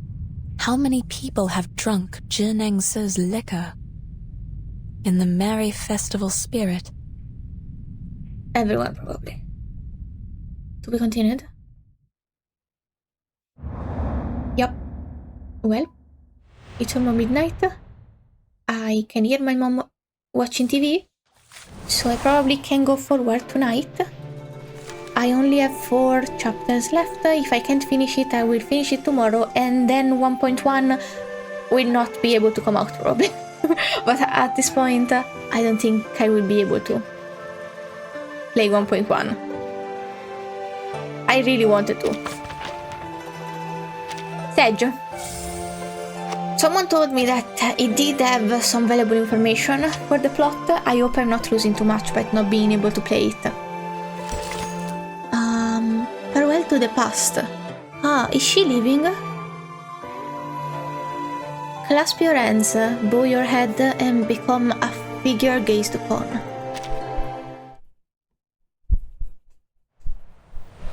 Consequences to your actions surely suck. I feel bad, but also I can't say this was unjust. When the voice of... What the fuck? Sorry. When the voice of this outsider fades, the fated hour also arrives. Those among the crowd who drank the liquor undergo, that was the voice was, a transformation amidst the chaotic screams, as each and every one of them becomes a Lusho, a girl. As Jiu Niangzi watches this irreversible scene, she is unaware that tears are already flowing down her face. She has made no progress at all. Everything is no different now than it was a few years ago, when she was even more reckless and naive. The Taoist told me that my mother was the 9th Lushu from the very beginning of time. Great, though distant. After all, except for the moment she turned from a human into a Yao when she was leaving, I don't quite remember her. Your mother was the Xiangrui, the people's guardian. What is a Xiangrui? The spirit of auspiciousness, the great Yao who protects and benefits people. Like your mother once did. But a Xiangrui is not supposed to have any personal feelings. Who did her hair? She felt because of you. Because of the personal feeling. Remember that, What is sorry. a personal feeling? It's something she shouldn't have had. For you, either. But you shall keep to the path she left. What path? Oh, that's why she's obsessed with the path. And that's why she was telling him not that, like, everyone has a path. They can't abandon it. Oh, she did say the Taoist told her. So, it was trauma all along. So I was harsh on her. But it was trauma. I see. I think she did deserve me being harsh on her. But still, it sucks. Is it like the dirt path we're walking on? Or the stone path around the house? Neither. Stay in the city. Be their guardian. Be a Xiangrui. You shall understand when the day comes. He already had the marking.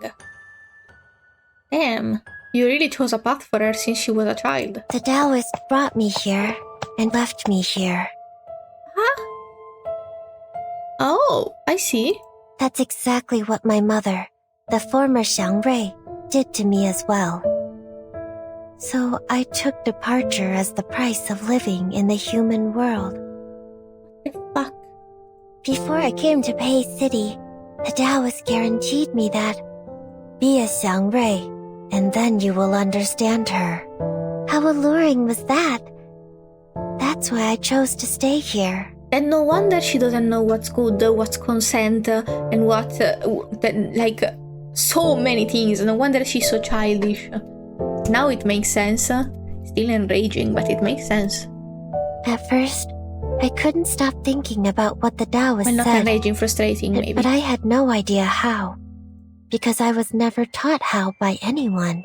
And he was Getian was willingly not even trying to follow the path of the people before him, while she was trying so desperately to be her mother, or to be like her mother.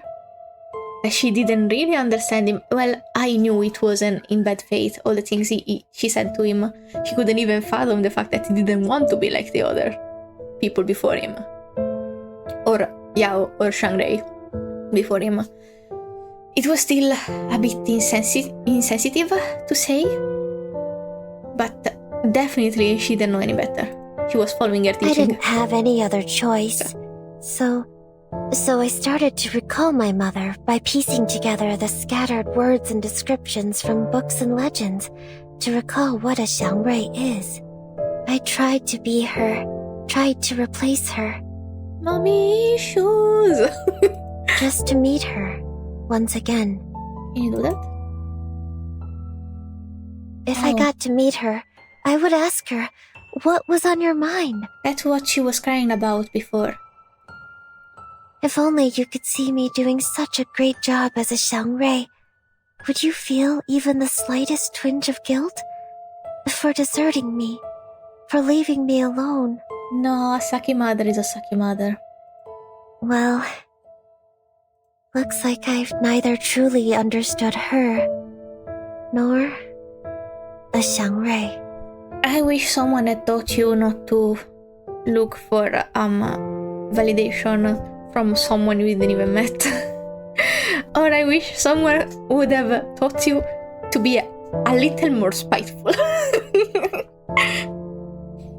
I think she's too innocent, even when she does bad things. She does them out of ingenuity, I think. Oh, rain! Between the two people standing in the courtyard walkway in the silent rain, a decision is made. Jiu Niangzi, are you really going to... As someone who has always been steadfast in his will, he rarely hesitates.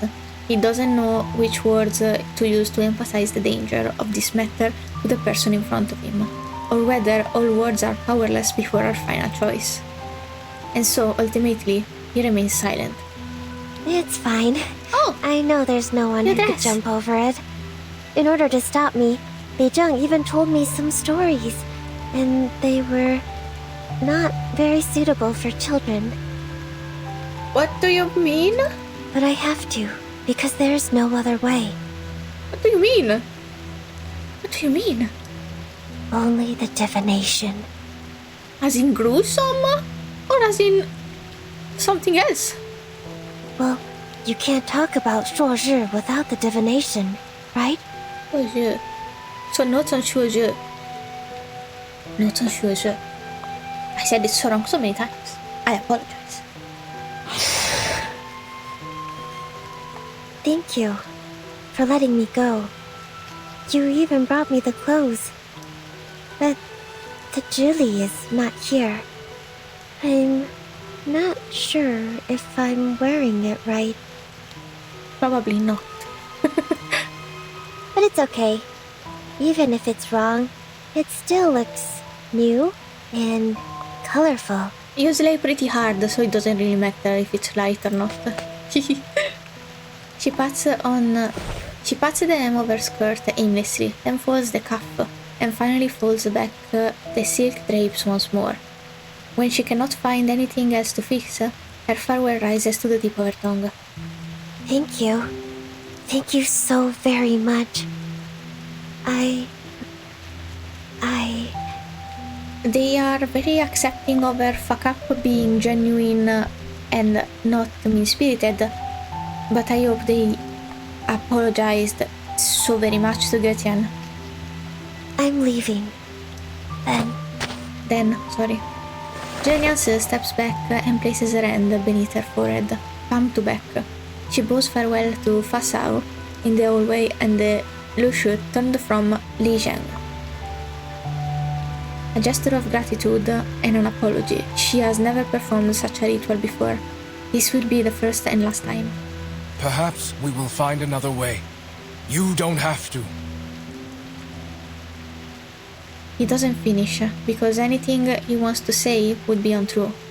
An example of unwarranted comfort from a survival toward the aggression.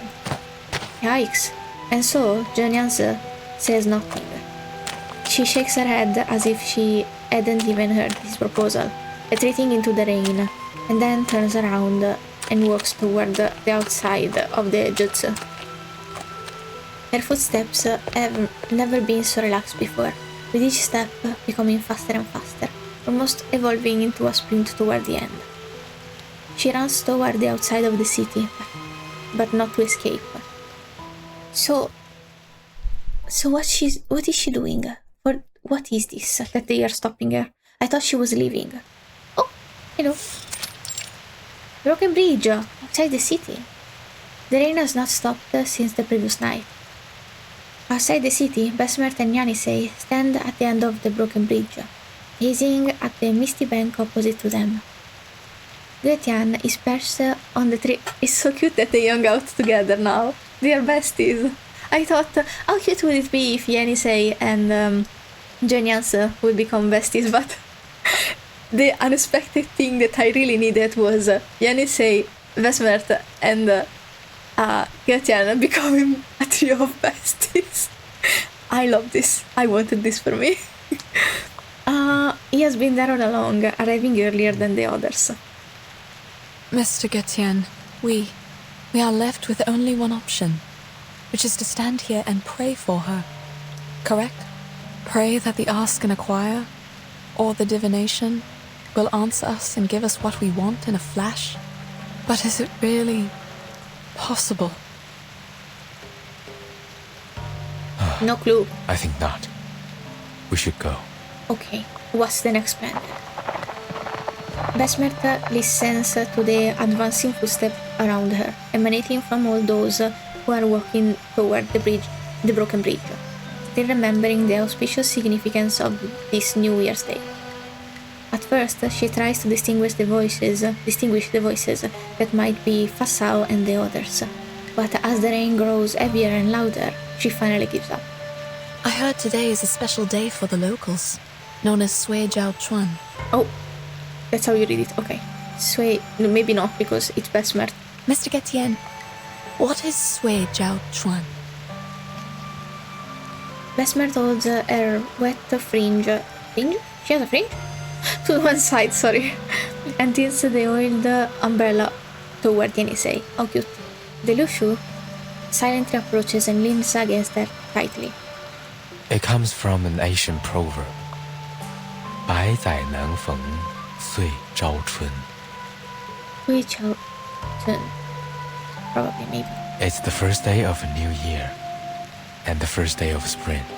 立春, the beginning of spring, corresponds to the lower trigram of Kan, in the direction of Gen. It's a time when the weather is clear and young fills the air. It is a season of life, he said. I cut him off. They are pleasing to the ears, but I don't know what to make of it when all these are put together. 立春 is one of the 24 solar terms. It signifies the beginning of spring. 岁朝春 is how people would call it when the first day of the Du Shuo festival and the first day of spring happen to be the same day. It is a once-in-a-century good sign. Indeed. Nice. It's also the first day of a new year. I like the coincidence. Do you still find it equally pleasing if your teammates are not coming back? Fuck the teammates. Yanisei. Yanisei is priority. Yanisei is what actually makes us sad. Then I will take them home as they are now. And see what I can do.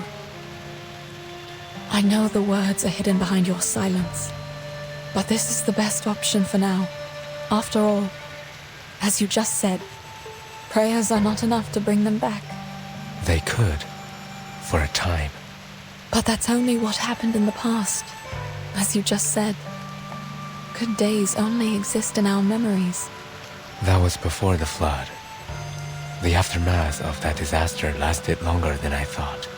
I was so wrong to think it was over. Besmert looks up, A drop of rain falls right onto the fabric she uses to cover her eyes. Oh, then more falls. And more, gradually wetting the entire waved surface. She listens without intending any comment. It all began with the unstoppable flood. At first, it was just a few unusual tides that no one noticed. Then, the flood came, followed by the destruction of the bridge. It's midnight. It's officially BB Zoomies time. So, while I talk, you might hear wah wah in the back. And that is Aoi meows. He just does a very acute and cute scream. So don't be worried if you hear something. The temple on the mountain, thus, lost its connection to its pilgrims. The prayers were no longer answered. I do not understand what caused all these things. My people left the mountain to help with the situation, but they never came back. Oh. And now, I see. Even this river beneath us is gone, just like the Yuan temple, forever lost in the fog.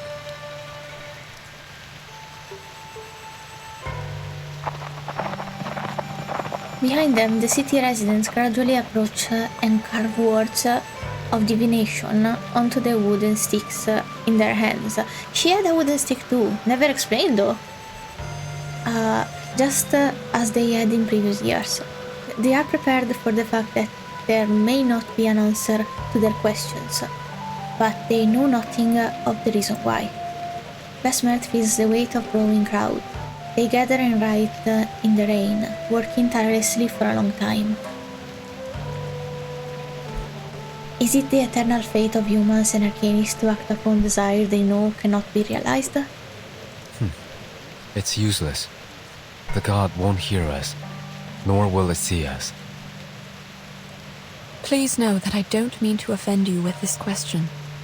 Okay, that's scary as a premise. Please. He's so sweet, I love him, I'll pull for you. Can't you take those people to the other end of the bridge? If the condition of the divination is to go across the broken bridge. Oh.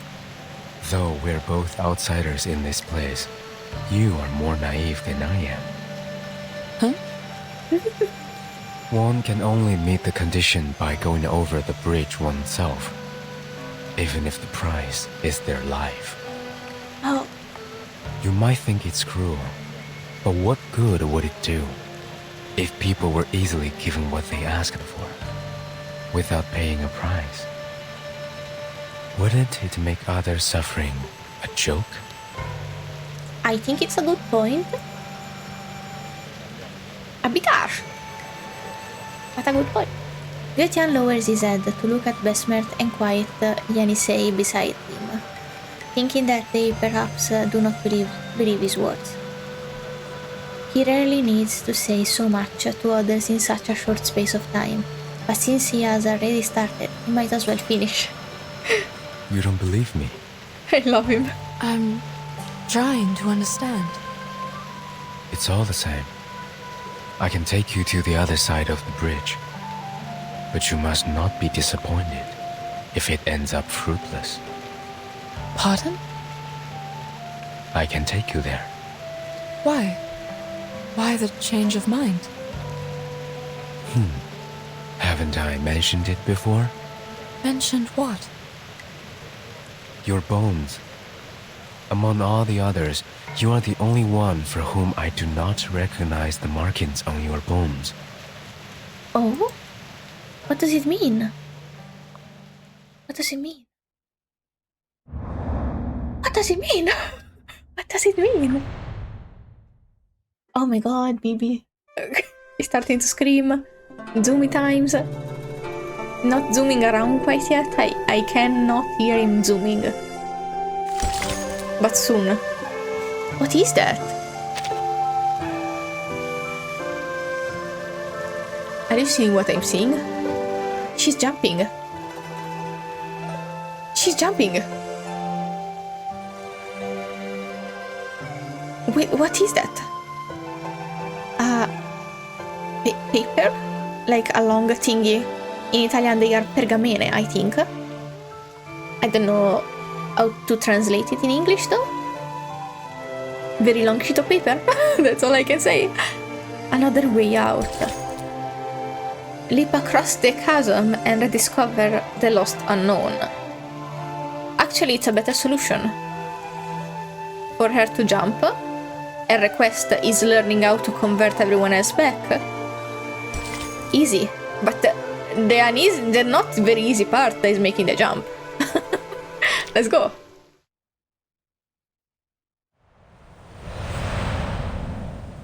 He definitely survives, or I wouldn't have her. The only person I don't have is Madame Besmer, and I'm scared, but she seems safe. She doesn't seem like someone that would die.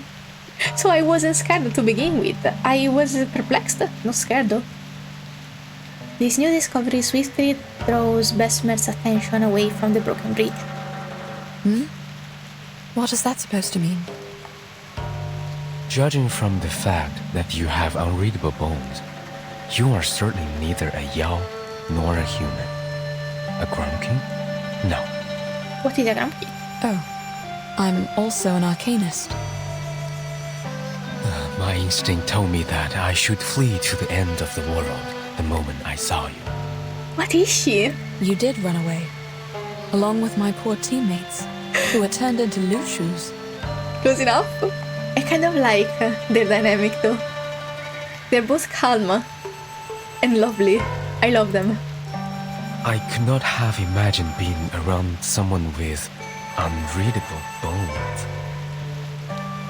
Turns out, it wasn't as strange as I thought it would be. Not much difference, you mean?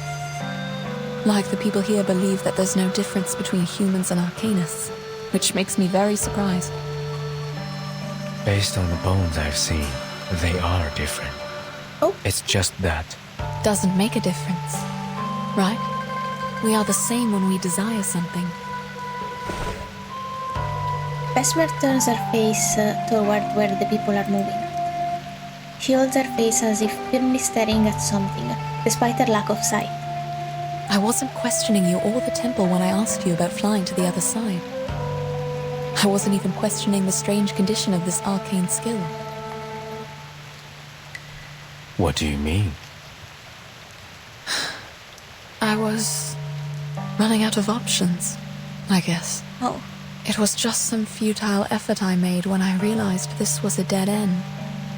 But I have no idea how it got to this point. Besmer makes her decision. She lifts the oiled-up umbrella and sticks it between the branches above her head, walking out from beneath this cover, heading toward the people carving sticks in the rain. Yanise does not stop either. She follows behind Besmer, just as she has been doing since their departure. So sweet. Where are you going? I have questions to ask. Even if there are no answers? I want, for both of them, Besmer and Getian, I want to grab their faces. For some reason. They are so pretty. They are so pretty, and their voice is so soothing.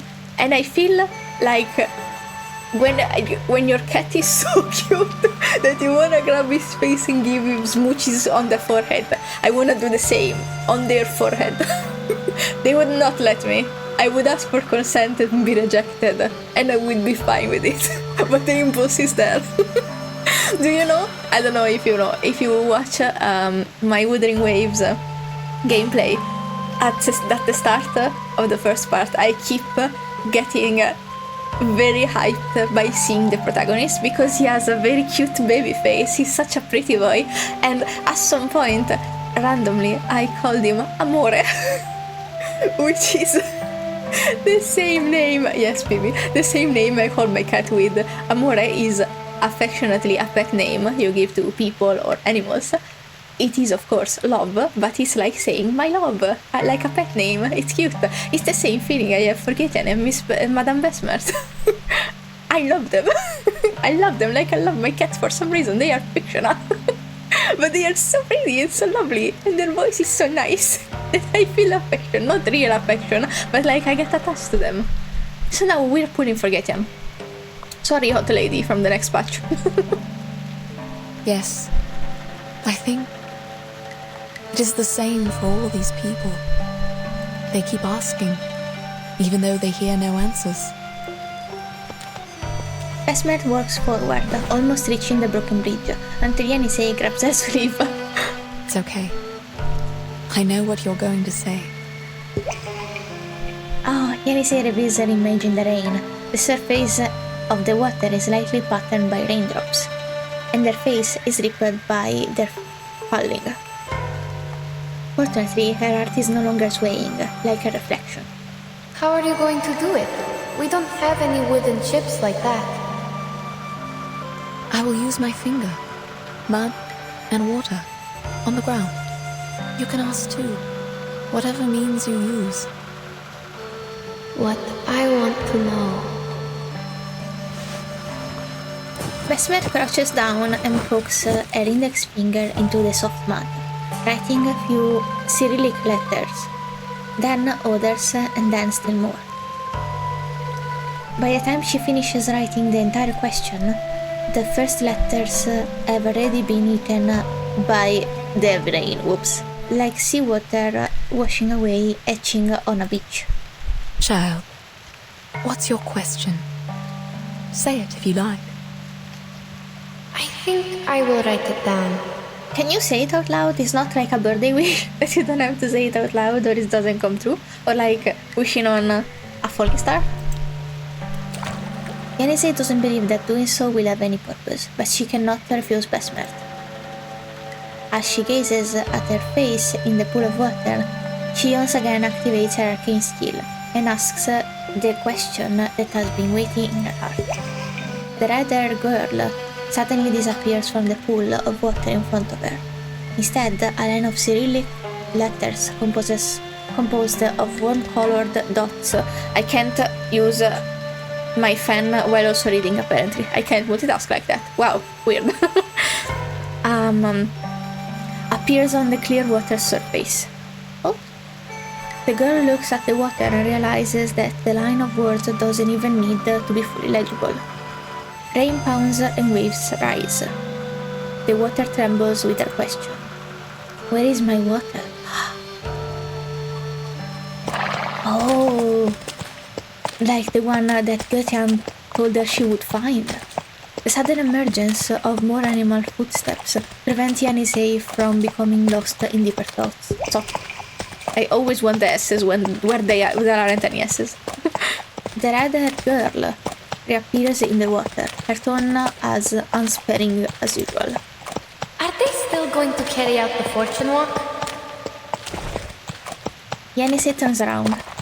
These animals, neither Lucius nor striped horses, have left the city's unattended Jiu and coincidentally arrived here. They are stood there naked and tired, unadorned in any festive decorations. The ribbons and flowers Yenisei had seen on that first day in the bustling market have disappeared, not suitable for the present situation at all. They are carrying wooden chips in their mouths. They're all here, right? Yes, with the wooden chips. They are here for the divination, but the chips are empty. They will have to ask in their minds. Oh, what would you like me to do? You can be their mouths, hands, and eyes. You can also do nothing, just like the good sir waiting behind us. What a dig. Getian remains in the tree, and thus sees everything. His wings have become damp and heavy from the rain, and the cloth on his head is soaked, pressing down heavily as if dragging him back down to the ground, back into the mud, back to the place where the war began. He doesn't move, silently taking stock of everything that happened under that tree. I see. If they are here for the divination, I will help. Such a good child. There are many puddles on the uneven ground. After a brief flicker of light Faces begin to appear in the water. They fade again one by one, forming in long or short sentences. Though Yenisei cannot understand them, this is all she can do. She continues to look for a while, then forces herself to turn around and search for Besmer. Madam, after we go back... Besmer smiles, shakes her head gently, and halts the girl's work. Besmer turns around, seeming to be facing Getian's direction, back to the city gates from which everyone came. She can sense a steady stream of energy flowing towards some destination. You're wrong. It can hear us. Oh? Getian is in the tree, shaking off his wings like a shallow, shaking off the reason for making him feel so excessively dumb. It's cute to imagine. He knows that Besmer must not be talking to him, as the blind arcanist continues to work in vain. But then, he is wrong yet again. Who is that? The sound everyone present can hear becomes louder and louder against the breaking silence, accompanied by... Can't read. Well, I'm gonna read later. I'm gonna just enjoy the scene. It's Jiu Niangzi. That I can read. Does she have one shoe? Not even. No shoes. Oh, girl! You're so cool! That's my thumbnail. Oh my god. Go girl, run! Fuck him up, baby girl! Damn! Why is she so cool and for what? She leaps. She did the thing. Oh, maybe this is my thumbnail. She's so pretty.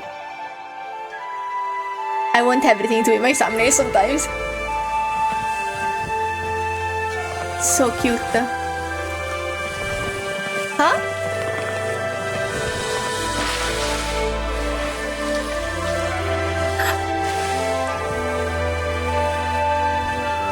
Oh, pretty.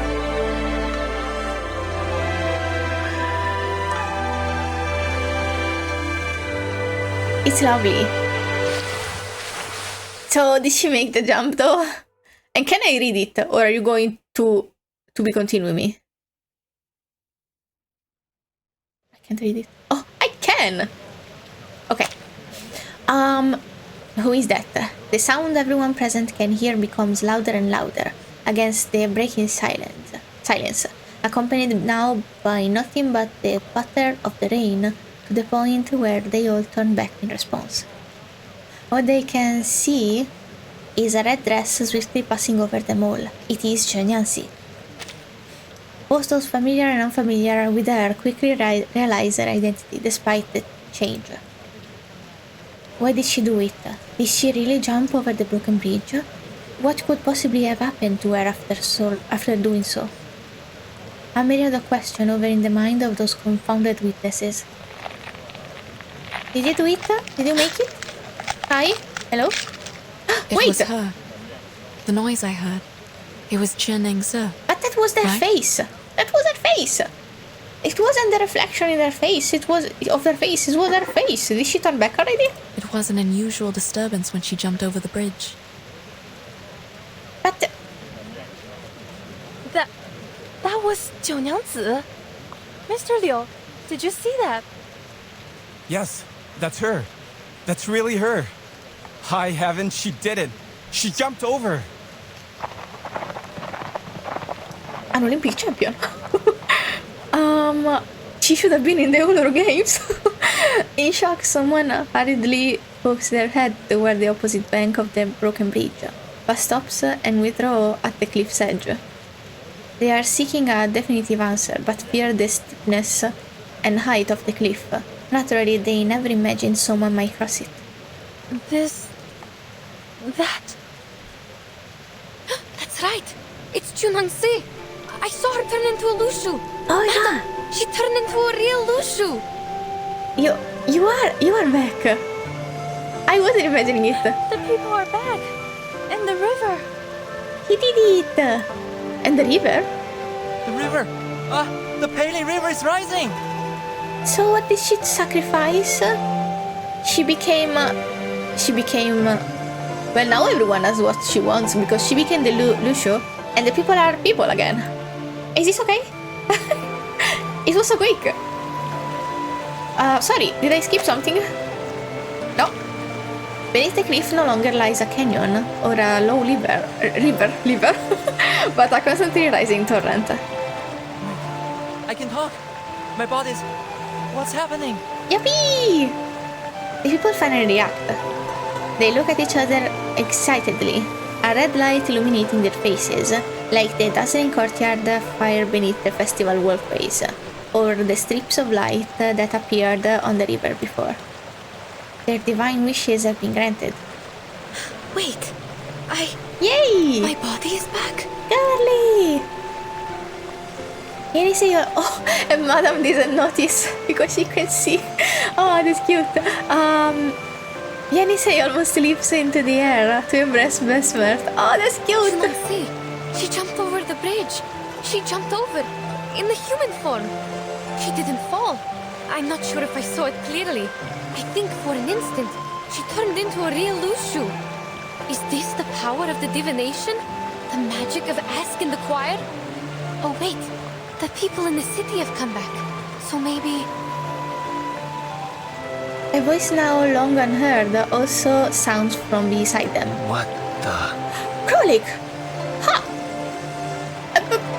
I forgot about him. What's going on? Oh, my head hurts. Still whining like me. Oh my god. I was Krolik. I was the Krolik all along while I was playing this. I'm very sorry, I didn't mean to Krolik you. Mr. Krolik! They tried to... like... they weren't being nice. Were you happy to see them? In the crowd, all the companions they once had lost are now returned to them. Oh dear. You too. This strangest dream. And Mr. Urian! Everyone! They are over there! Madam, let's go see them! I'd be happier if I actually liked them. Without waiting for an answer, Yenisei waves from a distance and immediately runs toward them. Here! We are here! I Sai Nun Feng Sai Jiao Chan.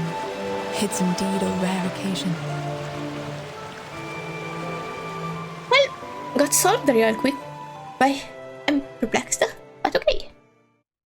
Oh boy, this is gonna be 3 hours too. Fun.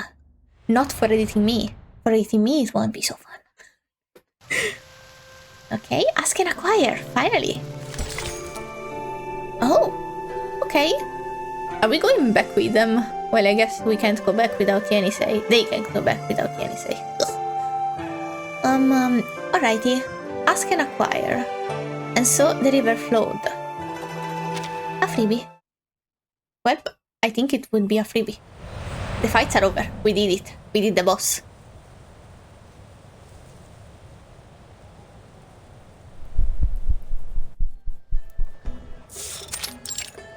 Straight inside the city. Previously, we were at... Oh, go on, Otto. Lusha, the Xiangrui came to the human world to go through the gods test, but she repented. Exactly. She had been troubled by the repentance until the New Year's Eve. That night, her tutor straightened her out, and she was very grateful. After that, she bid him goodbye and went to the broken bridge alone. However, ladies and gentlemen, the Shuori this year happened to be the beginning of spring. Such a coincidence happens only once every 100 years. On this particular day, the thunderstorm was raging, and all the strangest things happened. The cliff was shrouded in confusing fog, and below was a bottomless abyss. No one had ever jumped over the bridge successfully. Yet, He became one of the stories that she liked so much. Oh, my for the battery's sake in. of the people who believed in her. Don't worry She about it. We don't was respond. determined to retrieve the tortoiseshell divination. The what? That's not it. She used the wooden chip, not the tortoise shell. do you know? You are not the storyteller. You've told this story for many times and still getting it wrong? You have to admit you're not young anymore. Oh, so rude. How dare you? It doesn't look a day over. Actually, I cannot tell people's age. Not at all, but maybe it's because in my family, everyone looks so young. My sister is 8 years older than me. And they always think that we are twins.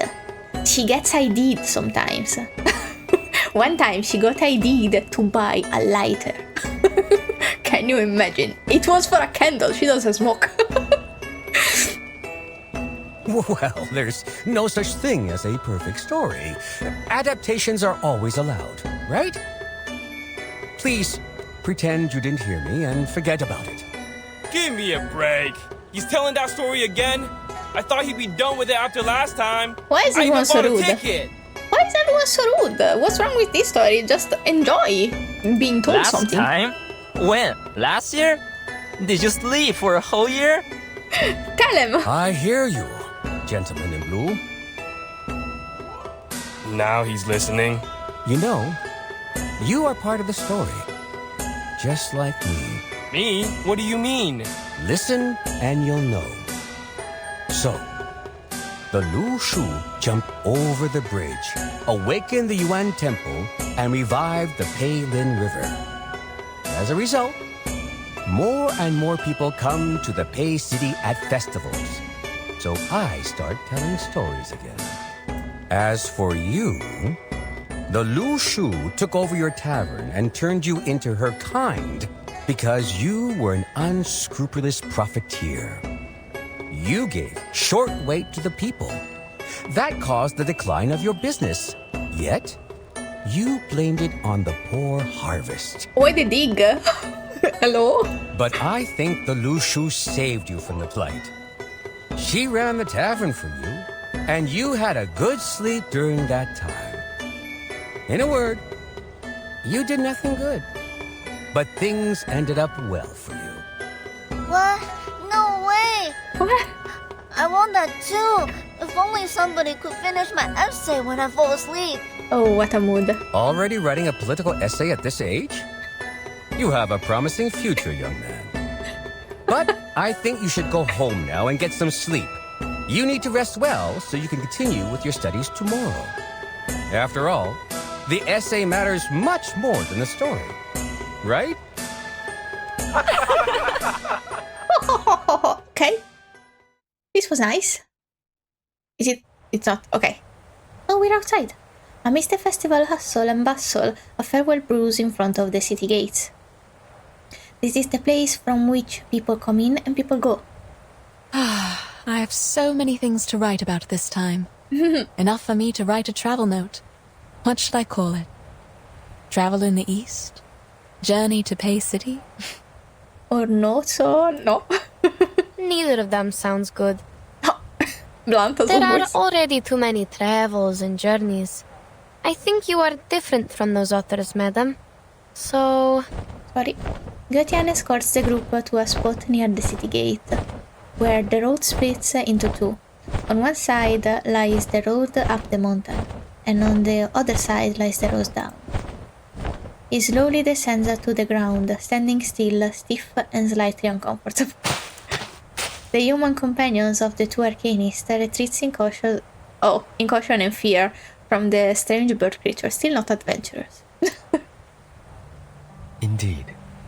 Unlike others, the two of you have experienced it in its entirety. what do you mean? There was a beginning, and now here is an end. Forget not where you came from at the end. This is the entirety. Thus, happiness is found. I'm sorry that I still don't understand your riddles. I never understood anyone's riddles. I'm with you. That's no matter. Sorry to interrupt you. Can we go? I really want to go home right away. Ah, then we shall. He got nicer. Please wait. There's one more thing. Bestie. I hope they come back to meet him again. To have tea, maybe. Certainly. Please. The questions you asked, have you had the answers? I don't think so. I don't know what she asked, actually. I'm not sure. What do you mean? When Jiu Niangzi jumped over the bridge, Yenisei saw a pattern being formed where I wrote my question. Well, we didn't understand it. It didn't bother us either. Perhaps because there was no answer to my question. What was your question, even? A question is asked, and a divination is made. What you saw might be a hexagram, not the interpretation of it. Do you still remember what it looks like? Yenisei thinks for a moment and uses a rock hammer handle to draw crooked and twisted lines in the sand, with occasional breaks in the middle of them. It changed a little, and ended up like this. The hexagram of water and fire. I'd assume this belongs to an elderly person. What about yours? Yenisei stands for a moment, then draws a few more lines. By the end of it, her offering is already rather messy, so much so that she stretches out a section of it. Fortunately, Getian can still read it. This is Shu, the hexagram of waiting, though I don't know what could be derived from it. They really told you to be patient, them. The interpretation is simple. Above is water, the stranding dragon, advising patience. Below is uprightness, which means you will smooth away the obstacles. That's nice. Which means... Be patient. You will find your water. All you need to do is wait. Yep. Yes, thank you. I didn't know that. As for your hexagram, you have gone across the river. A decision has been made. He has gone across the river. I see. Did he bring her across the river in the end? Turns out the divination doesn't help at all.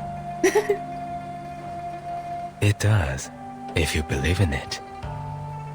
Well, no. I know what you mean. Just wait and you'll find it. It's kind of reassuring. It's better than nothing. It is exactly how I expected it to be. Better than no divination. Thank you, Mr. Getian. Our bro. No need. Our buddy. And what about you? Have you learned your answer? Our sweet flying bean. It told me to let things be. Since I have left the mountain, I should follow what's inside my mind. I love it for you. Getian turns his head and points his wings toward the path of the mountain. I remember that at the end of the Peiling River, where the lanterns float, stands a great building. I love that at least Crowley isn't being annoying while we have a talk, because if I were impatient to go home and people were just talking in front of me, I would be annoyed. So at least he's having a little bit of patience right now. It might be real or illusional. I have seen it many times, yet I have never thought of going there. The two of them look in the direction pointed out by Getian, only seeing the jungle into which Jiu Niangzi disappeared, and nothing more. There's nothing there. I will go anyway. See if she's okay? To become buddies? Then... To become her teacher of not bothering humans? What about Jiu Niangzi? She jumped over the bridge. Is she never coming back? Getian doesn't answer. He only shakes his head. All Yenisei can do is glance over to Getian filled with unspoken inquiries. I don't remember, sorry. It's late. I've been playing this all day. Vesper turns toward the distant cliff and jungle, standing without speaking for a long while. Until at last she breaks her silence. Perhaps we will meet again. One day. Oh, I hope so. Over tea. A non-poison tea. A non-horse tea.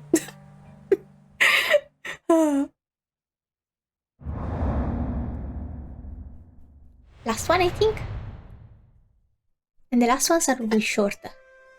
Which is good because it is midnight, midnight. There we go. I said it correctly. We will meet again. Oh, we're back here. Until we meet again in another time, in another place. Ah, maybe in Vertin's suitcase.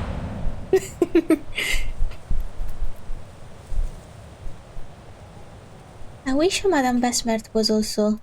Maybe she's not pullable because she's an adventurer and she wouldn't stay in the suitcase? I'm not sure. The party journeys along the river for a long time, but the night never pauses. Most of them in a hurry to leave, the same desire as before, but now much stronger than ever before. Too many before. More than enough to bring the long-awaited harmony of a common purpose to the team. And no one dares to mention their experiences for the rest of the trip. Let's make camp after we get out of the forest. What do you say? I'm still mad at you. I'm fine with it. How are you feeling, Mr. Jurian? I'm also mad at him. I'm fine with that. Hey, Mieni. A few still harbor a lingering curiosity. One they endure for a long time. And until unable to resist, they turn around to see if the ancient city on the mountainside is still in sight. But while this is not a story where those who look back might turn into pillars of salt, there remains... what kind of story is that? Sorry. There remains no trace of the strange city that should have still been in view. And as they walk onward, the revived river known as Paling too has changed its appearance. Madam, the river! It's a proper river now?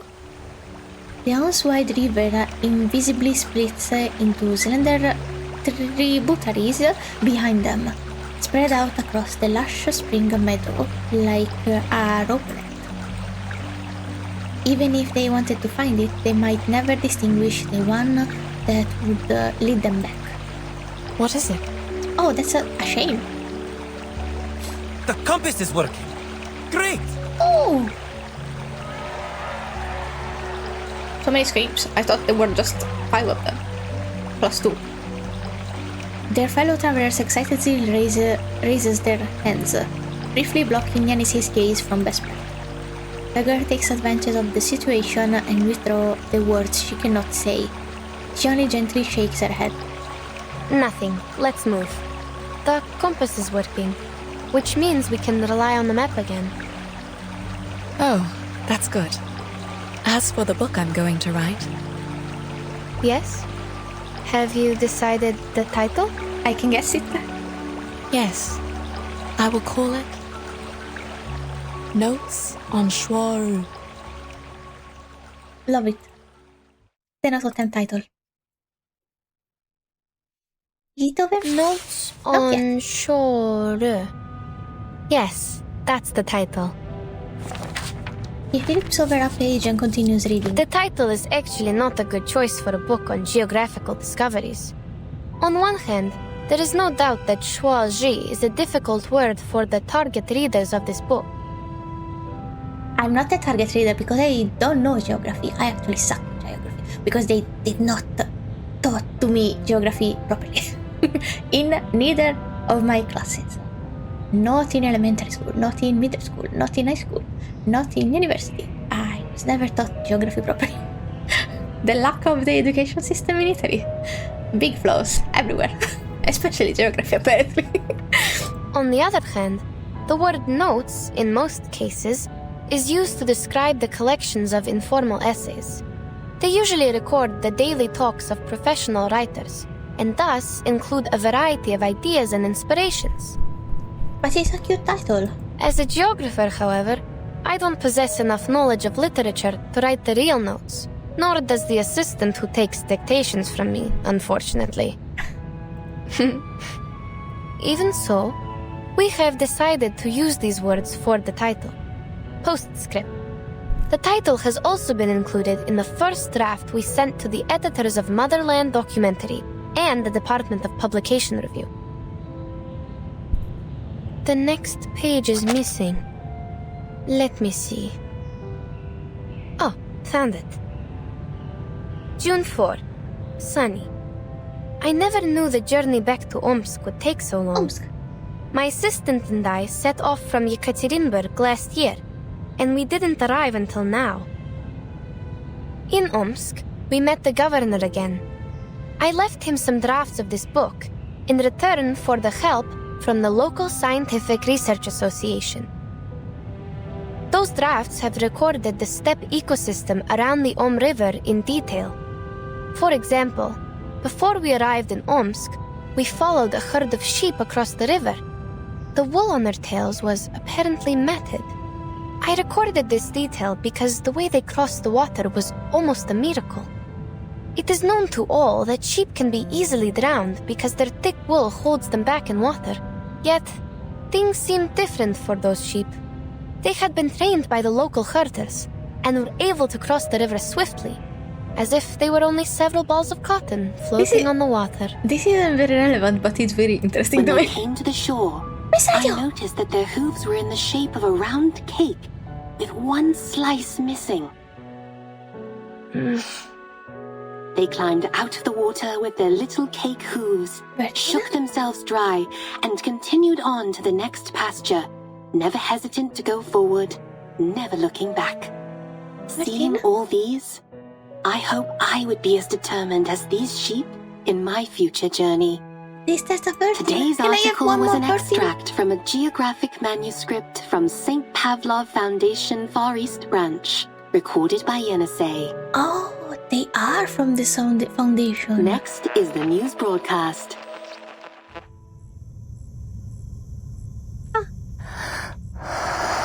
Hey, Curly Pop. You sleepy? Miss Radio? Yes, I'm here. I love Miss Radio. What time is it now? He self-destructs in her ultido. It's Unusable. 4:15 p.m. She actually dies. The nap went on a little longer than I thought. Oopsies. Yes. Oh, it was like that. How are you feeling? I think I had a dream. Many animals were jumping over a broken bridge. I read you a story which has zebras and sheep in it. Zebras and sheep? Thank you for the information. I don't remember that. Excuse me? Is Timekeeper in the room? I am. May I come in? There is something I need to confirm with you. I'm sorry. Who's that? Oh, baby, it's Sonetto. What do you think? Sonetto. I might have taken too long a nap. Never mind. Please, come in. It's so sleepy. Timekeeper, you don't look very well. Are you alright? It's okay. I had a weird dream. What's going on? Oh, it's a letter from the Foundation. A colleague from the Russian branch was transferred to the headquarters today. She has shown a strong willingness to perform long-term field missions. Thus, the headquarters intends to transfer her to the Timekeeper squad. Yenisei? Would you have a meeting with her? Ah, that's why Madame It is said wasn't that she is pullable. experienced in geographical exploration and survival in the wilderness. She could be a great helper. That's why only Yenisei is pullable. Geographical exploration? What's her name? Please hold on. Let me check her file here. And her name is Yenisei. Yay! Then, if this explains why Yenisei is pullable, what about Getian? What about Getian and Jiu Niangzi? Why are they pullable? The end! I did it! After the board. What is this? Reward memories. Wow! This beast seemed much more aggressive than before. Prepare for a new challenge against the enemy. I don't think so. But no thank you. No, I don't have that. No thanks. I appreciate it, Otto. Well, very nice. I'm gonna farm a little more and get some of the things I need for Jiu Niangzi's fine. We still have time to talk. insight. I'll ask the Let me see One, what I need. I can buy one of these, so I'm good. And 3 of these. Oh, they are easy to farm. Okay, let me just do it now so we can get to Inside 3 together. Okay. 1, 2, we got this. 3. Now I have everything. So Inside 3. There we go. And I look up. You see anything different on me? Needs. Another pair of ears, stripes, or a longer tail? Now it makes sense. If none, then my time has not come yet. Oh, see? I think this is a tail. Maybe, probably. Amazing. Also, I should check what I need for a resonance before going to bed, which means that I will be up farming for a bit. Sorry, my brain is dead. Which means I will be up for a bit, and tomorrow morning I don't think I will be able to play 1.12. So, unfortunately, I'll have to skip out this one time too. I got told though by someone very sweet. Sorry if I talk low and I look a bit disheveled. I also tied up my hair while I was farming. I am very tired. Still, I will have to take melatonin to sleep, and it will take me a couple of hours, as always. Sleep disorders, yay! But I was saying, I unfortunately don't think I will be able to be up in the morning to play probably 5 hours straight this event too. Also because I have to edit this one and pool with my cousin in the evening. So I have a bit of a full day on top of life things. And I will have to skip this one too. I hope you understand. I hope there was nothing important that I had to see to understand the stuff in the plot or to make connection and stuff. And for today I'm gonna stop here. I'm gonna farm a little more, as I said. What I think of this event? Good question. This event was... it started really strong to me. My cousin was the opposite. At the start, she said it was a little slow. Which it was because 8 parts just to enter the city was a bit long. But that is not the part that was slow to me, or that could have been sped up. The part that could have been sped up was the part that irritated me the most, as you could have seen, as you might have noticed. The misunderstanding trope is not my favorite, but I accept it if it's done with a certain logic. This time around, I have to be a bit critical. I will turn it down because I already was very frustrated. I'm very sorry. I usually don't get this mad or like I cool down, but I saw the potential of the event and I didn't really like the execution of that part that much. So I was a bit mad. Also, I was mad because injustice toward Getian. It really made me mad. Especially because Li Xiong character was introduced as very open and kind, and that he would take in characters or people that he didn't know if they were in a difficult situation, or that he would listen to them and understand them, and they presented him in a kind way. Then it was like his character was turned upside down and he was suddenly very cautious and very angry, and I felt tricked. I felt tricked because I kind of liked him when he was gentle and understanding.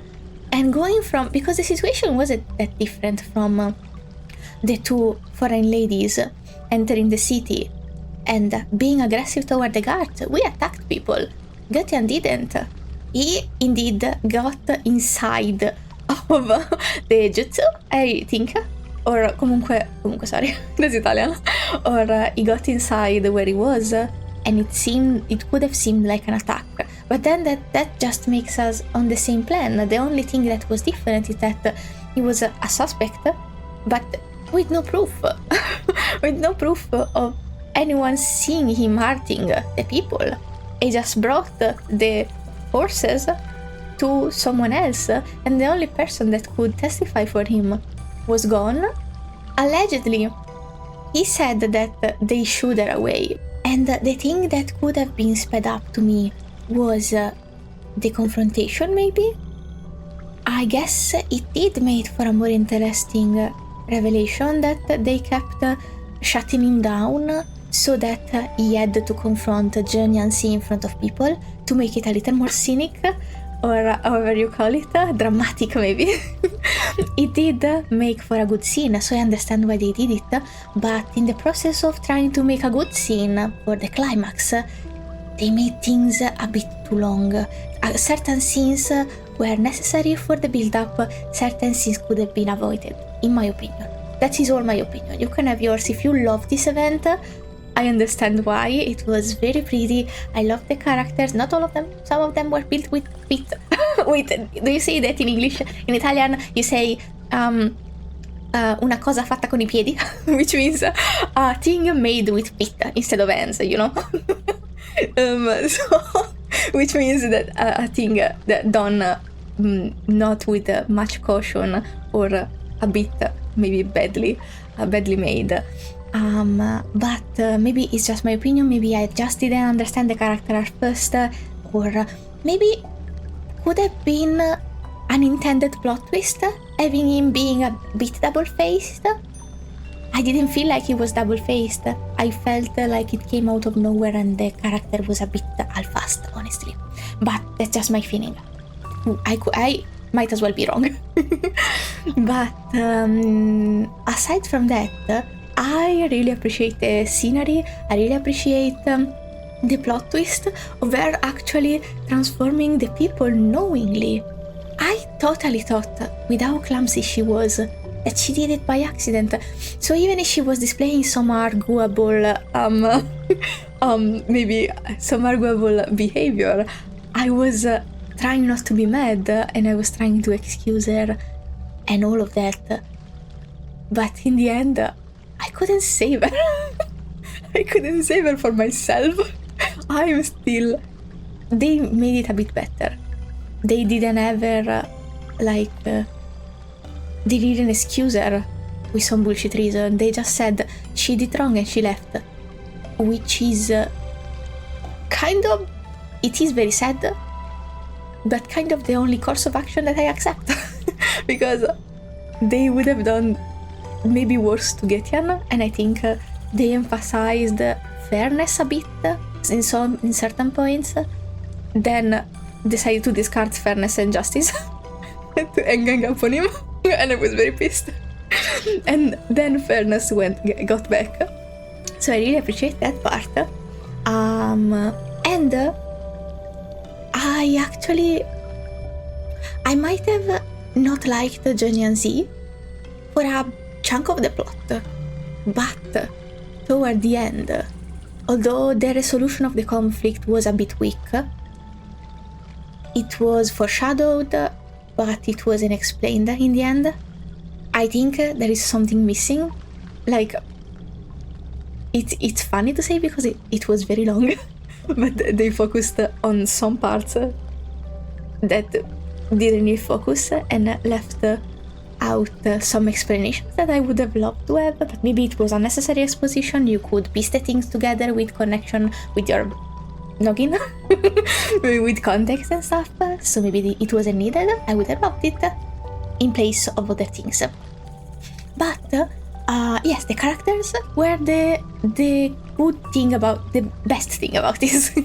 Not that I didn't enjoy the plot, I actually really liked it. As I said, the plot twist, very strong, very lovely. The mystery, really liked it. And the star was indeed Getian. The trailer was right. Getian did steal the show. I am most definitely going to pull for him. I was reading my ending screen, but I'm gonna show you something. I have this one. I have 43 and I can buy 147 more because I didn't pull for a few patches, so I might as well try to pull for Getian. The lights here are amazing. They're much brighter than the... So I was saying I might as well pull for him since I like him so much. I think I have a pretty reliable squad with Tooth Fairy, 6 and Jiu Niangzi. I might need... now I might need more DPSs with different afflators. But also, since Getian is a buffer, having a strong buffer of different element would be very nice too.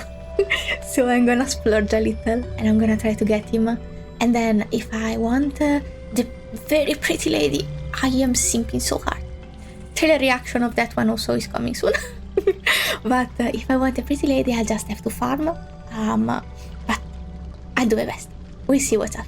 But I think this is all I have to say about this event. It was a bit frustrating, but it was fun nonetheless.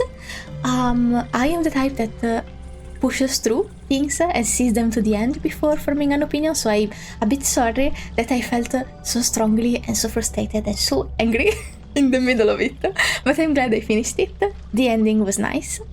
The vindication of Getian was also nice. I'm a bit sour that they didn't publicly apologize to him, but it was nice. And I think that for today I'm gonna stop here. Thank you so much for watching. If you feel like you subscribe, and I'll see you again next time. Bye bye!